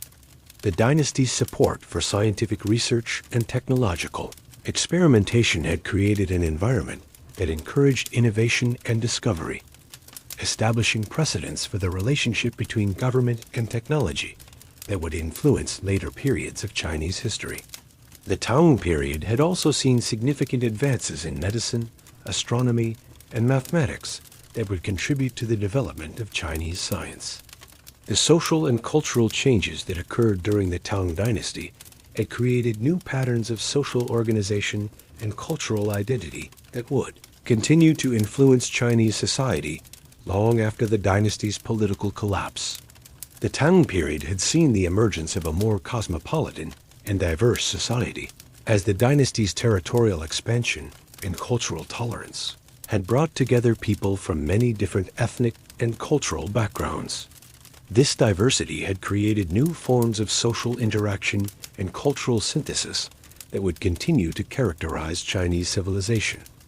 while the Tang emphasis on merit-based advancement had established ideals of social mobility that would persist through later periods. The educational innovations of the Tang Dynasty, particularly the expansion of the examination system and the establishment of new schools and academies, had created institutions and practices that would continue to shape Chinese intellectual life for over a millennium. The Tang emphasis on classical learning combined with practical skills, had established educational ideals that would influence Chinese pedagogy for centuries, while the dynasty's support for scholarship and research had created traditions of intellectual inquiry that would continue to advance Chinese knowledge and understanding.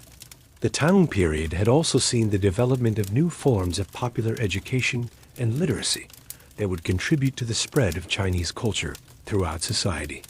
The urban development that occurred during the Tang Dynasty had created new models of city planning and administration that would influence Chinese urban development for centuries.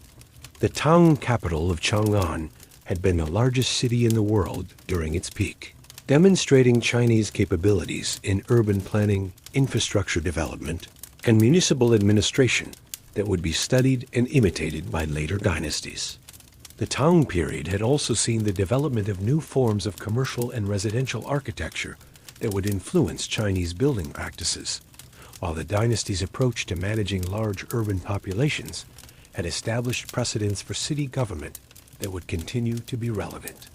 The agricultural innovations of the Tang Dynasty had increased food production and supported population growth in ways that would have lasting effects on Chinese demographic and economic development.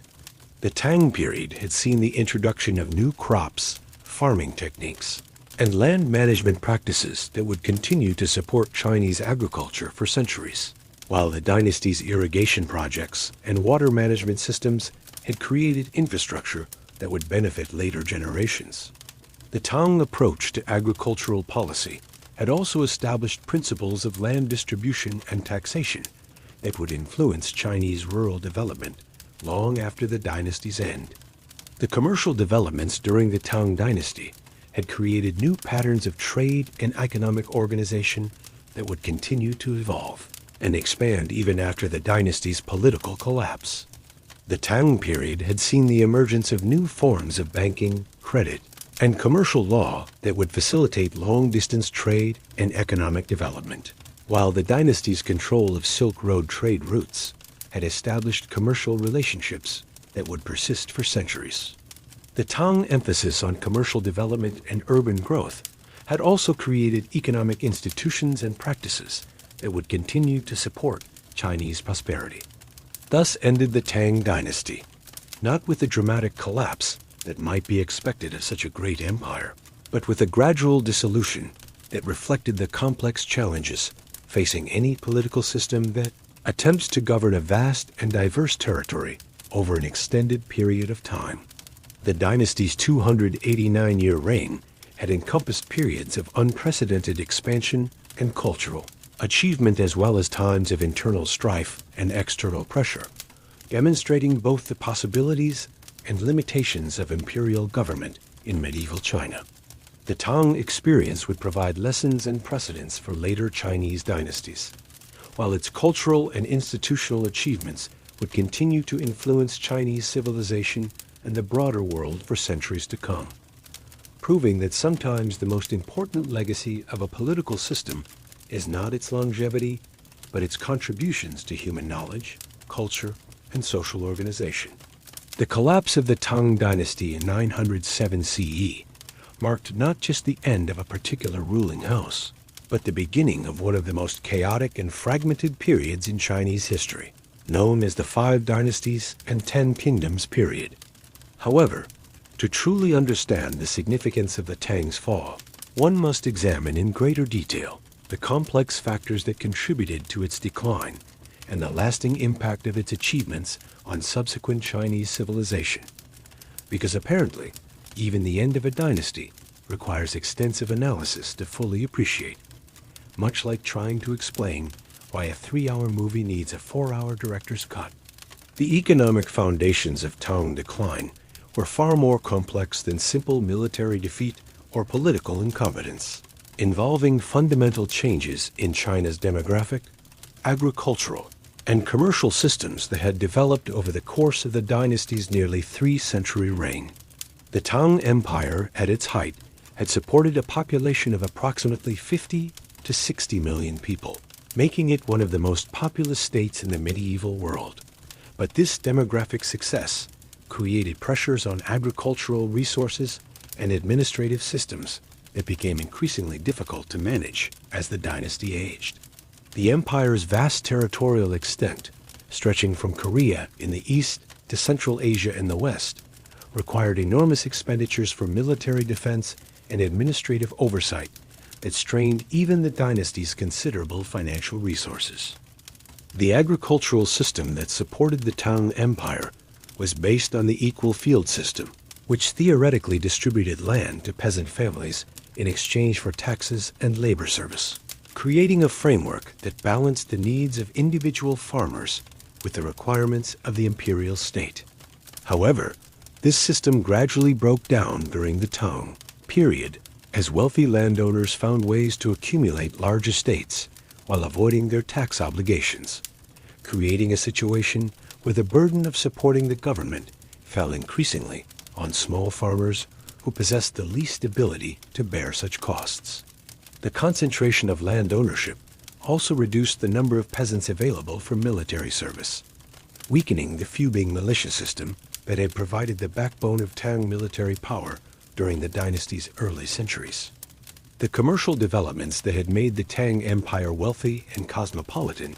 also created new vulnerabilities that contributed to its eventual decline, as the dynasty became increasingly dependent on long-distance trade and foreign commerce for its revenues and luxury goods. The Silk Road trade routes that connected China with Central Asia, the Middle East, and Europe provided enormous profits for Chinese merchants and substantial tax revenues for the imperial government. But they also made the empire vulnerable to disruptions caused by warfare, political instability, and economic changes in distant regions. The An Lushan Rebellion and subsequent conflicts severely damaged these trade networks, reducing imperial revenues while increasing the costs of maintaining military forces to protect commercial routes. The monetary system of the Tang Dynasty underwent significant changes during its later centuries that reflected both the empire's commercial sophistication and its growing financial difficulties, as the government experimented with various forms of currency and credit to meet its expanding needs. The early Tang period had relied primarily on bronze coins and silk cloth as media of exchange, but the dynasty's commercial growth led to the development of paper money, letters of credit, and other financial instruments that facilitated long-distance trade while reducing the costs of transporting heavy metal currencies. However, these innovations also created opportunities for counterfeiting and financial manipulation that sometimes destabilized the monetary system. While the government's tendency to debase coins and print excessive amounts of paper money during financial crises contributed to inflation and economic uncertainty, the technological achievements of the Tang Dynasty were remarkable for their diversity and practical application, encompassing developments in agriculture, manufacturing, transportation, and military technology that would have lasting effects on Chinese civilization and eventually influence the entire world. Tang innovations in metallurgy included the development of new techniques for producing steel and iron that improved the quality of tools, weapons, and agricultural implements, while advances in ceramic production led to the creation of porcelain, which became one of China's most famous exports and remained a closely guarded technological secret for centuries. The dynasty also saw significant developments in printing technology, including the invention of woodblock printing and the earliest known printed books, innovations that would eventually revolutionize the spread of knowledge and literacy throughout the world.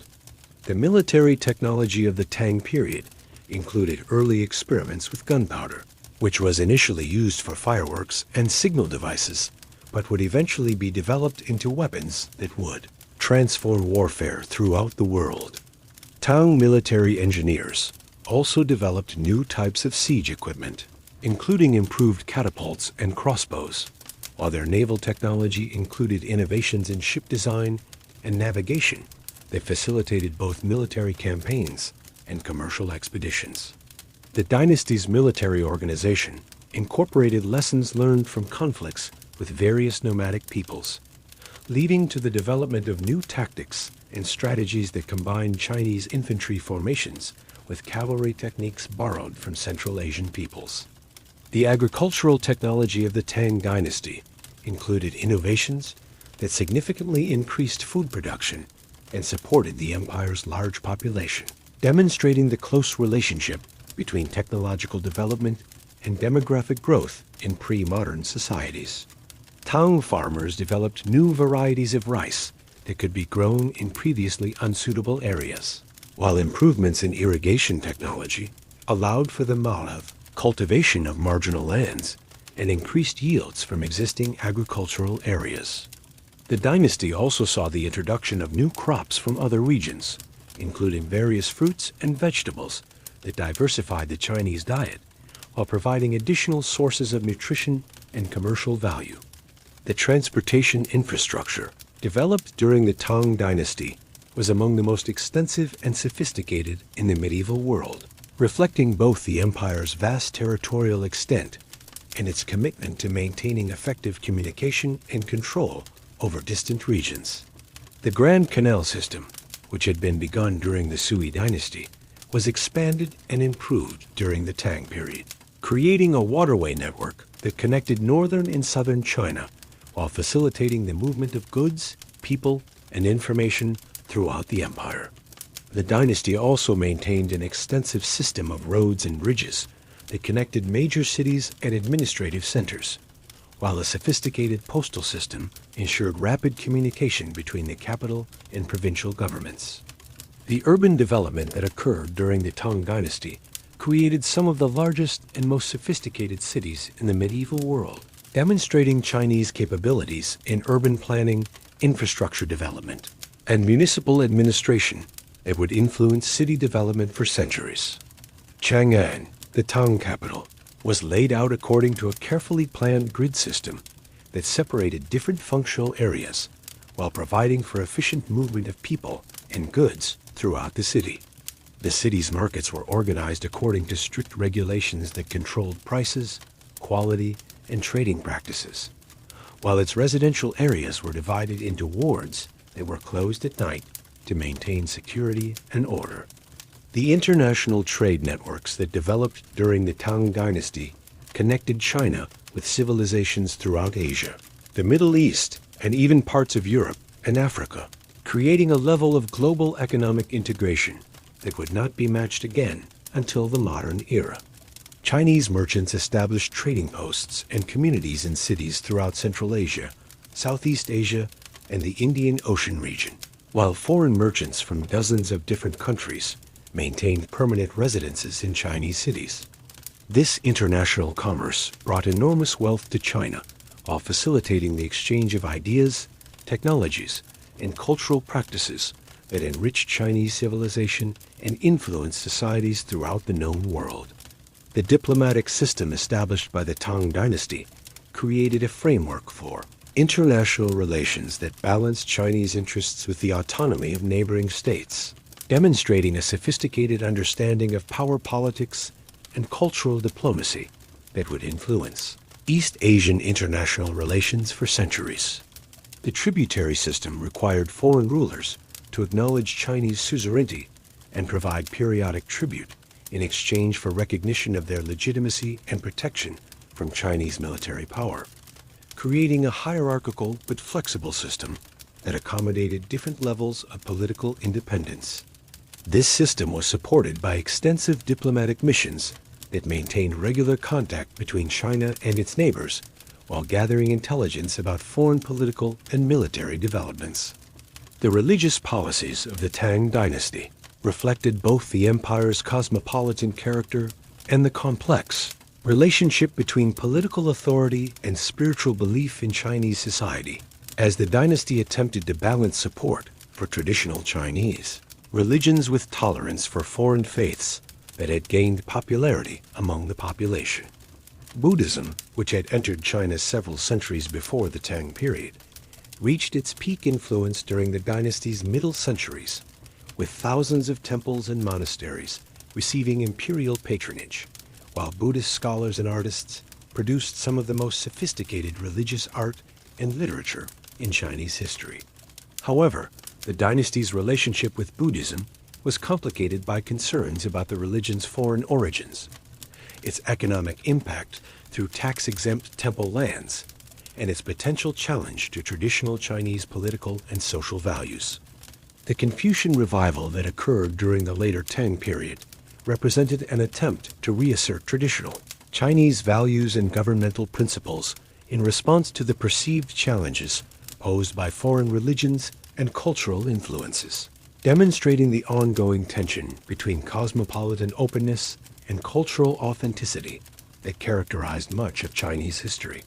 Tang Confucian scholars developed new interpretations of classical texts that addressed contemporary political and social issues while maintaining continuity with ancient Chinese wisdom,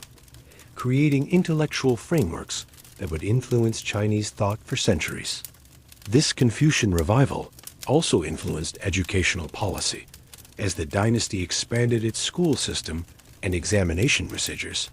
to ensure that government officials possessed proper knowledge of classical Chinese literature and philosophy. The Taoist traditions that flourished during the Tang Dynasty represented another important aspect of the empire's religious and cultural life, as Taoist philosophy and practices provided alternatives to both Confucian political orthodoxy and Buddhist spiritual discipline. Tang Taoism developed sophisticated theories about the relationship between human society and natural processes, while Taoist alchemists and physicians made important contributions to Chinese medicine and proto-scientific knowledge. The dynasty's imperial family claimed descent from Laozi, the legendary founder of Taoism, providing official support for Taoist institutions and practices while creating a religious dimension to imperial legitimacy that complemented more conventional political claims. The legal system developed during the Tang Dynasty represented one of the most comprehensive and sophisticated attempts to codify law and judicial procedure in the pre-modern world, creating a framework for justice that balanced the needs of social order with principles of fairness and consistency. The Tang Code established detailed procedures for criminal and civil cases while defining the rights and responsibilities of different social classes, creating a legal system that was both hierarchical and predictable. The code also included provisions for administrative law that regulated the behavior of government officials while establishing procedures for appeals and reviews that provided some protection against arbitrary governmental action. The social structure of Tang society was complex and dynamic, reflecting both traditional Chinese hierarchical principles and the new opportunities created by the dynasty's territorial expansion and commercial development, demonstrating how political and economic changes could influence social organization while being constrained by cultural traditions and institutional frameworks. The traditional Chinese social hierarchy, which placed scholars and officials at the top, followed by farmers, artisans, and merchants, was modified during the Tang period by the emergence of new social groups and the increased importance of commercial activities. The dynasty's examination system provided opportunities for social mobility based on educational achievement, while military service and commercial success created alternative paths to wealth and status. The role of women in Tang society was more complex and varied than in many other periods of Chinese history, reflecting both the dynasty's cosmopolitan influences and specific political circumstances that created opportunities for female participation in public life. The most famous example was Wu Zetian, whose rise to imperial power demonstrated that exceptional women could overcome traditional gender restrictions under favorable circumstances, though her success was unique and did not create lasting changes in women's legal or social status. Tang women from wealthy families often received education in literature and the arts, while women from all social classes participated in religious activities and commercial enterprises that provided some degree of economic independence. The educational system of the Tang Dynasty was more extensive and sophisticated than that of any previous Chinese dynasty, reflecting both the empire's wealth and its commitment to creating an educated bureaucracy capable of governing its vast territories effectively. The dynasty established schools at various levels, from local elementary institutions to advanced academies in the capital, while the examination system provided a meritocratic path to government service that was theoretically open to men from all social backgrounds. Tang educational curricula emphasized classical Chinese literature and philosophy, while also including practical subjects such as law, mathematics, and military science, creating a well-rounded educational program that prepared students for various types of careers. The literary achievements of the Tang Dynasty represented one of the high points of Chinese cultural development, producing works of poetry, prose, and drama that would influence Chinese literature for centuries, while establishing artistic standards that subsequent generations would struggle to match. Tang poetry, in particular, reached levels of technical sophistication and emotional depth that made it the most celebrated form of Chinese literary expression, with poets like Li Bai, Du Fu, and Wang Wei creating works that combined personal expression with social commentary, while demonstrating mastery of complex poetic forms and conventions. The dynasty's literary culture was supported by imperial patronage and a sophisticated system of literary education that encouraged both innovation and respect for traditional forms. The artistic achievements of the Tang Dynasty encompassed painting, sculpture, music, and dance, creating a cultural synthesis that incorporated influences from throughout the empire's diverse territories while maintaining distinctively Chinese characteristics. Tang painting developed new techniques for representing landscape and human figures, while exploring themes that ranged from religious subjects to scenes of daily life, creating works that combined technical skill with emotional and spiritual depth. The dynasty's sculptural traditions, influenced by Buddhist art from India and Central Asia, produced some of the most impressive religious monuments in Chinese history, while Tang music and dance incorporated elements from various cultural traditions to create new forms of artistic expression. The architectural achievements of the Tang Dynasty included both monumental public buildings and sophisticated residential structures that demonstrated Chinese capabilities in engineering, design, and construction, while reflecting the dynasty's wealth and cultural ambitions. The imperial palaces in Chang'an were among the largest and most elaborate building complexes in the medieval world, featuring sophisticated systems for heating, cooling, and water supply, while incorporating gardens and recreational facilities that provided settings for court ceremonies and entertainment. Tang religious architecture included Buddhist temples and pagodas that combined Chinese building traditions with foreign architectural influences, creating distinctive styles that would influence religious construction throughout East Asia. The scientific achievements of the Tang Dynasty included advances in astronomy, mathematics, medicine, and natural philosophy that contributed to the development of Chinese scientific traditions while influencing technological and intellectual development throughout the empire. Tang astronomers developed more accurate calendars and improved methods for predicting celestial events, while mathematicians made advances in algebra and geometry that would influence Chinese mathematical development for centuries. The dynasty's medical traditions combined traditional Chinese practices with knowledge gained from foreign sources, creating a sophisticated system of diagnosis and treatment that addressed both physical and mental health issues. The military organization of the Tang Dynasty evolved significantly over the course of the empire's nearly 3-century existence, reflecting both changing strategic requirements and the dynasty's gradual loss of central control over its armed forces.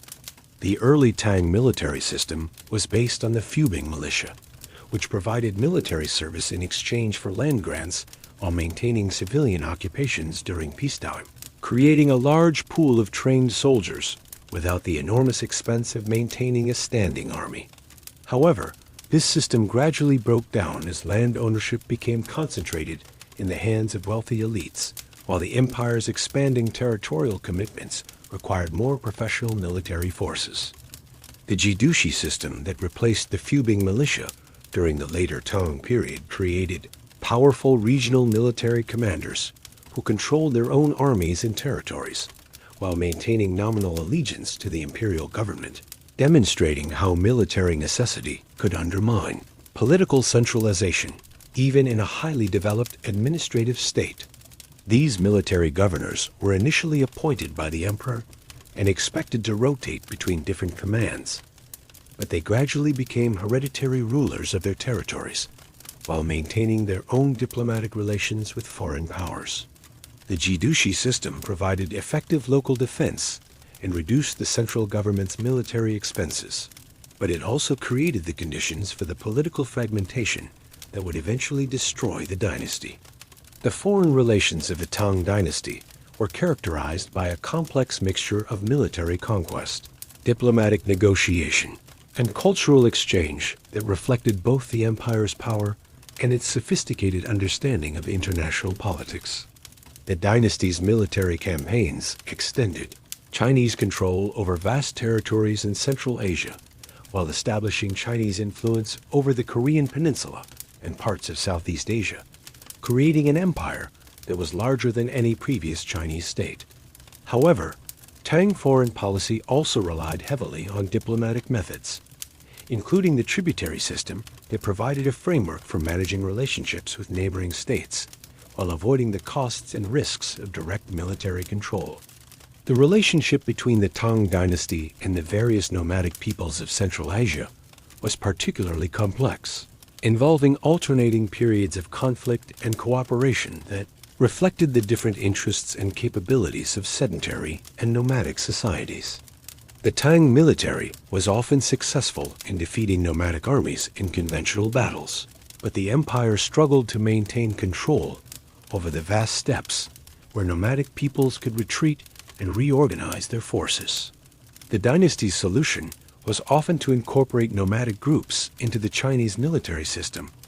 while allowing them to maintain their traditional social organization and cultural practices, creating a diverse imperial army that combined different military traditions and capabilities. The Tang relationship with Tibet represented one of the most challenging aspects of the dynasty's foreign policy, as the emerging Tibetan Empire possessed both the military capability to challenge Chinese control over Central Asia and the political sophistication to conduct independent diplomatic relations with other powers. The conflict between Tang China and Tibet involved not only territorial disputes, but also competition for influence over the various city-states and kingdoms of Central Asia, creating a complex geopolitical situation that required both military and diplomatic responses. The Tang-Tibetan relationship also involved cultural and religious exchanges that influenced the development of both civilizations, demonstrating how even adversarial relationships could facilitate the transmission of ideas and practices. The economic impact of the Tang Dynasty's foreign relations was enormous, as the empire's control over Silk Road trade routes provided access to luxury goods and raw materials from throughout the known world while generating substantial tax revenues for the imperial government. Chinese exports during the Tang period included silk, porcelain, tea, and various manufactured goods that were highly valued in foreign markets, while imports included precious metals, gems, spices, and exotic animals that satisfied the demands of China's wealthy elite. This international trade also facilitated the exchange of technologies and ideas that contributed to Chinese economic and cultural development while spreading Chinese influence throughout Asia. The decline of Tang military power was a gradual process that reflected both internal political problems and external military challenges that the dynasty proved unable to address effectively, demonstrating how even the most successful imperial systems could be undermined by the accumulation of seemingly manageable difficulties. The An Lushan Rebellion marked a crucial turning point in this decline, as the 8-year conflict not only devastated much of northern China, but also revealed fundamental weaknesses in the Tang military and political systems that would never be fully corrected. The rebellion's aftermath saw the emergence of autonomous military governors who controlled their own territories and armies while maintaining only nominal allegiance to the imperial government. A financial crisis that developed during the later Tang period was both a cause and consequence of the dynasty's military and political difficulties, creating a vicious cycle where reduced revenues led to military weakness, while military challenges required expensive responses that further strained imperial finances. The dynasty's traditional sources of revenue, including agricultural taxes and commercial duties, were reduced by warfare, natural disasters, and the loss of territorial control, while the costs of maintaining military forces and conducting campaigns against rebellious governors and foreign enemies continued to increase. The imperial government was forced to implement new taxes and financial expedients that often proved counterproductive, as excessive taxation drove peasants into rebellion, while currency manipulation undermined confidence in the monetary system. The salt monopoly became one of the Tang government's most important sources of revenue during its later centuries, demonstrating both the dynasty's fiscal creativity and its growing desperation for reliable income streams that could support its military and administrative expenses. Salt was an essential commodity that every household required, making it an ideal target for government monopolization. But the monopoly also created extensive opportunities for smuggling and corruption that sometimes undermine its effectiveness. The administration of the salt monopoly required a large bureaucracy of inspectors, collectors, and enforcement agents whose salaries and expenses reduced the net revenues while creating additional opportunities for graft and embezzlement. The tea trade that developed during the Tang Dynasty represented another important source of government revenue, while also demonstrating the dynasty's role in creating new patterns of consumption and cultural practice that would spread throughout the world. Tea drinking, which had originated in southwestern China, became popular throughout the empire during the Tang period, leading to the development of elaborate tea ceremonies and the creation of specialized equipment for preparing and serving tea. The government imposed taxes on tea production and trade that provided substantial revenues, while Chinese tea became an important export commodity that was valued in foreign markets throughout Asia. The paper money experiments conducted during the later Tang period represented some of the earliest attempts to create a purely fiduciary currency system, demonstrating both the dynasty's financial sophistication and the challenges involved in maintaining public confidence in non-metallic money. The initial paper money issues were backed by deposits of precious metals and were intended to facilitate long-distance trade by reducing the costs and risks of transporting heavy coins. But the government's tendency to issue excessive amounts of paper money during financial crises led to inflation and loss of confidence. These early experiments with paper money would influence monetary development throughout Chinese history, while providing lessons about the relationship between currency and public trust. The corvée labor system that supported Tang public works projects represented a significant burden on the empire's peasant population, while also demonstrating the dynasty's capacity for large-scale construction and infrastructure development. Peasant families were required to provide a certain number of days of unpaid labor each year for government projects, including road construction,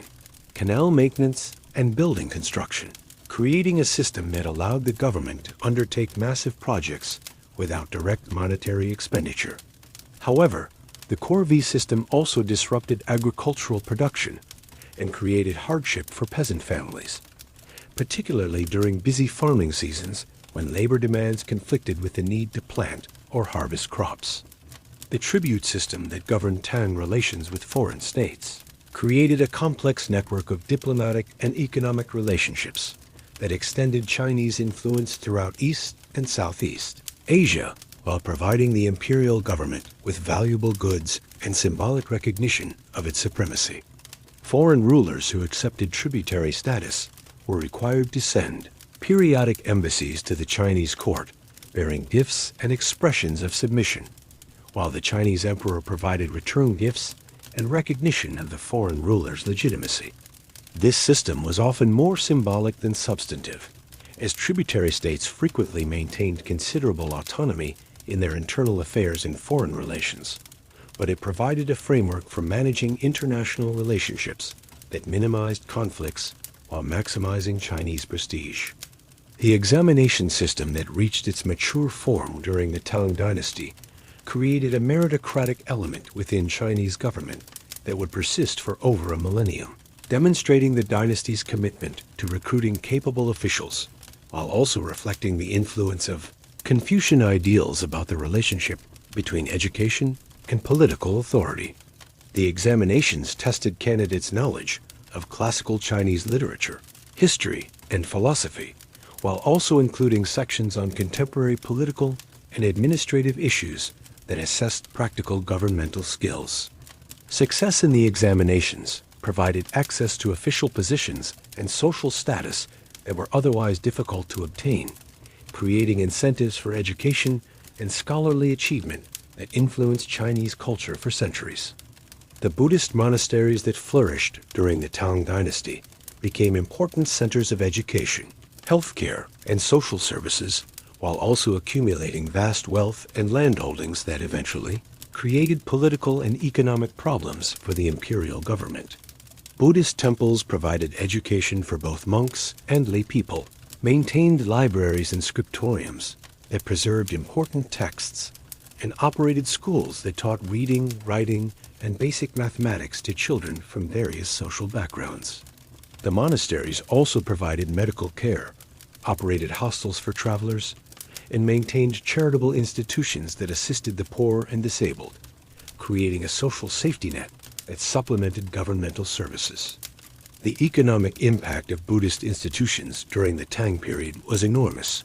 as temples and monasteries accumulated land, precious metals, and other wealth through donations from believers while enjoying tax exemptions that reduced government revenues. By the 9th century, Buddhist institutions controlled a significant portion of China's agricultural land and possessed vast treasuries of gold, silver, and precious objects that represented a substantial portion of the empire's total wealth. This concentration of resources in tax-exempt religious institutions created fiscal problems for the imperial government, while also generating resentment among Confucian officials who viewed Buddhism as a foreign religion that undermined traditional Chinese values. The Great Anti-Buddhist Persecution of 845 CE represented the Tang government's most dramatic attempt to address the political and economic challenges posed by Buddhist institutions, demonstrating both the dynasty's continued capacity for decisive action and the complex relationship between religious policy and state finances. Emperor Gaozong ordered the destruction of thousands of Buddhist temples and monasteries, while forcing hundreds of thousands of monks and nuns to return to lay life, confiscating temple lands and treasures for the imperial government. This persecution was motivated by a combination of religious, political, and economic considerations, as the emperor and his advisors viewed Buddhism as both a drain on state resources and a challenge to traditional Chinese cultural values. The aftermath of the anti-Buddhist persecution had lasting effects on Chinese religious and cultural life, as Buddhism never fully recovered its previous influence and wealth, while other religious traditions gained relative prominence in Chinese society. The persecution demonstrated the Chinese government's willingness to subordinate religious institutions to political authority, establishing precedents that would influence state-religion relationships for centuries. However, the persecution also created resentment among Buddhist believers and damaged China's reputation in other Buddhist countries, while the economic benefits proved to be temporary, as the confiscated temple lands were often mismanaged or sold to wealthy individuals who avoided their tax obligations. The Chao Rebellion that devastated China during the final decades of the Tang Dynasty represented the culmination of social, economic, and political tensions that had been building for centuries, demonstrating how the accumulation of seemingly manageable problems could eventually overwhelm even the most sophisticated governmental systems. The rebellion began as a relatively small uprising in response to local grievances, but quickly spread throughout northern and central China as economic hardship and political oppression created conditions that favored popular revolt. Huang Cao's movement attracted support from various social groups, including peasants, merchants, artisans, and even some lower-level officials who had been marginalized by the existing system. The military success of Huang Cao's forces revealed fundamental weaknesses in the Tang military system while demonstrating the potential power of popular movements that could mobilize the resources and energy of large segments of the population. The rebel army's tactics combined traditional peasant warfare with more sophisticated military strategies, while their political message of social equality and economic justice resonated with people who had suffered under the existing system of taxation and social hierarchy. The rebellion's success also reflected the rebels' ability to exploit the fragmented nature of Tang political authority, as regional governors were often more concerned with protecting their own territories than with supporting the imperial government against the uprising. The capture of Chang'an by Huang Cao's forces in 880 CE represented one of the most dramatic moments in Chinese history, as the rebel army's occupation of the imperial capital demonstrated the complete collapse of Tang military and political authority while providing a powerful symbol of popular resistance to imperial rule. The rebel occupation was marked by widespread violence and destruction that reflected both the rebels' resentment against the wealthy and privileged classes and their lack of experience in governing a complex urban society. The massacre of foreign merchants and diplomats during the occupation also damaged China's international reputation and disrupted the trade relationships that had been crucial to the Tang economy. The eventual suppression of the Chao Rebellion required several years of military campaigns that devastated much of northern and central China while consuming the remaining resources of the imperial government, demonstrating the enormous costs of internal warfare even when the government ultimately achieved victory. The rebel forces were gradually worn down through a combination of military pressure and internal divisions, as Huang Chao proved unable to maintain unity among his diverse coalition of supporters while facing coordinated attacks from imperial forces and their allies. The rebellion's end in 884 CE came at an enormous cost that left the Tang Dynasty fatally weakened and unable to restore effective central authority over its remaining territories. The demographic impact of the late Tang rebellions and wars was catastrophic, as decades of warfare, famine, and disease significantly reduced China's population while disrupting the agricultural and commercial systems that supported Chinese civilization. Historical records suggest that China's population may have declined by as much as 1/3 during the final century of Tang rule, representing one of the most severe demographic crises in Chinese history. This population decline had lasting effects on Chinese economic and social development, as the reduced labor force made it difficult to maintain agricultural production and infrastructure, while creating labor shortages that affected all sectors of the economy. The environmental consequences of Tang decline included the deterioration of irrigation systems, the abandonment of cultivated land, and the breakdown of flood control measures that had been maintained for centuries, demonstrating how political instability could have lasting effects on the physical landscape and agricultural productivity. The Grand Canal system, which had been crucial to Chinese economic integration, suffered from neglect and damage during the rebellions, while many of the roads and bridges that had connected different regions of the empire fell into disrepair. These infrastructure problems created additional obstacles to economic recovery and political reunification that would persist long after the Tang Dynasty's end. The cultural impact of Tang decline was equally significant, as the destruction of libraries, schools, and artistic institutions during the rebellions resulted in the loss of countless works of literature, art, and scholarship that represented centuries of Chinese cultural achievement. Many of the great libraries and academies that had been centers of learning during the High Tang period were destroyed or abandoned, while the dispersal of scholars and artists disrupted the transmission of knowledge and artistic traditions. However, the decentralization of cultural life also led to the development of new regional centers of learning and artistic production, that would contribute to Chinese cultural diversity in later periods. The international consequences of Tang decline included the loss of Chinese influence over Central Asia and the Korean Peninsula, while the disruption of Silk Road trade routes affected commercial relationships throughout Asia and beyond. The Tibetan Empire and various Turkic groups took advantage of Chinese weakness to expand their own territories and influence, while the kingdoms of Korea gradually asserted their independence from Chinese control. These changes in the international balance of power would have lasting effects on East Asian politics and culture, as China's neighbors developed their own distinctive political and cultural identities during the period of Chinese weakness. The technological legacy of the Tang Dynasty continued to influence Chinese and world development long after the dynasty's political collapse, as innovations in printing, metallurgy, agriculture, and other fields provided foundations for future technological advancement. The printing technology developed during the Tang period would eventually spread throughout the world and revolutionize the production and distribution of books and other written materials, while Tang innovations in agriculture and manufacturing would continue to support Chinese economic development. The dynasty's military technologies, including early experiments with gunpowder, would eventually transform warfare throughout the world and contribute to major historical changes.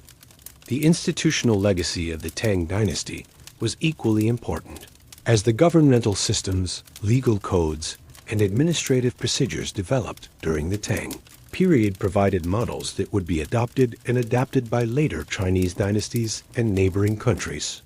The examination system established during the Tang period would continue to influence Chinese education and government for over a millennium, while the dynasty's legal code would serve as a foundation for Chinese law for centuries. The tributary system developed during the Tang period would continue to shape China's relationships with its neighbors, while Tang diplomatic practices would influence international relations throughout East Asia. The literary and artistic legacy of the Tang Dynasty represented one of the most enduring aspects of the dynasty's influence on Chinese and world culture, as Tang poetry, painting, and other artistic achievements would continue to be studied, imitated, and celebrated for centuries. The works of Tang poets like Lei, Bai, and Du Fu would become central to Chinese literary education and would influence poets and writers throughout East Asia and eventually the world. Tang artistic styles and techniques would continue to influence Chinese art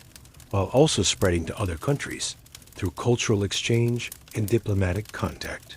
The religious and philosophical legacy of the Tang Dynasty included both the synthesis of different religious traditions that had occurred during the dynasty's cosmopolitan period and the reassertion of traditional Chinese values that had characterized its later years. The religious tolerance and cultural diversity that had characterized the High Tang period would be remembered as representing the best aspects of Chinese civilization, while the dynasty's later emphasis on Confucian orthodoxy would influence Chinese intellectual development for centuries. The Buddhist institutions and traditions that had flourished during the Tang period would continue to influence Chinese religious life despite the persecution of 845 CE, while the dynasty's support for Taoist and Confucian traditions would help preserve these important aspects of Chinese culture. The economic legacy of the Tang Dynasty included innovations in agriculture, commerce, and finance that would continue to support Chinese economic development, while also influencing economic practices throughout Asia and beyond. The agricultural techniques developed during the Tang period would continue to support China's large population, while the commercial practices and financial instruments pioneered during the dynasty would facilitate trade and economic growth for centuries. The Tang emphasis on infrastructure development and urban planning would also provide models for later Chinese economic development, while demonstrating the importance of government investment in public works and transportation systems. The social legacy of the Tang Dynasty included both the meritocratic ideals embodied in the examination system and the cosmopolitan attitudes that had characterized the dynasty's approach to cultural diversity and social mobility. The Tang emphasis on education and scholarly achievement would continue to influence Chinese social values, while the dynasty's relatively tolerant approach to different ethnic and cultural groups would provide a model for managing diversity in a large and complex society. However, the Tang experience also demonstrated the challenges involved in maintaining social cohesion and political unity in a diverse empire, lessons that would influence Chinese political thinking for centuries. The military legacy of the Tang Dynasty included both successful innovations in military, organization and technology, and cautionary lessons about the dangers of military decentralization and the challenges of governing a large empire through military force.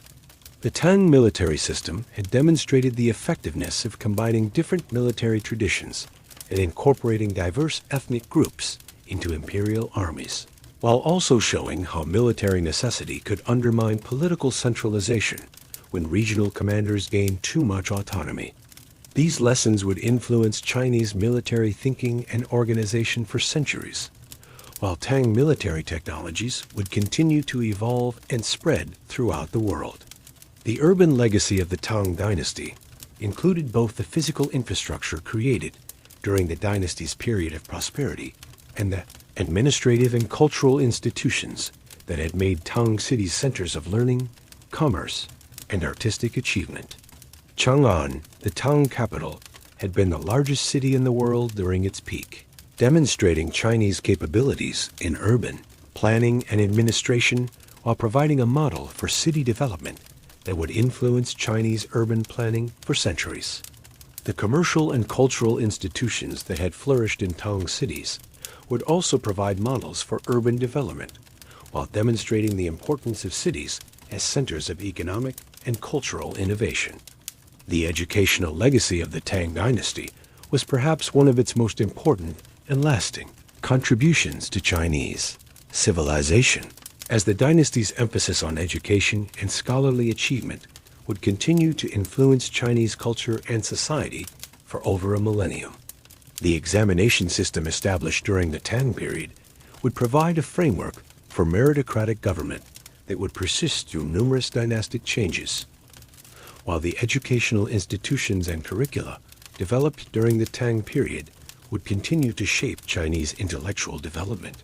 The Tang emphasis on combining classical learning with practical skills would also influence educational philosophy and practice throughout East Asia. The diplomatic legacy of the Tang Dynasty included both the tributary system that had provided a framework for managing international relationships and the cultural exchange programs that had facilitated the spread of Chinese influence throughout Asia.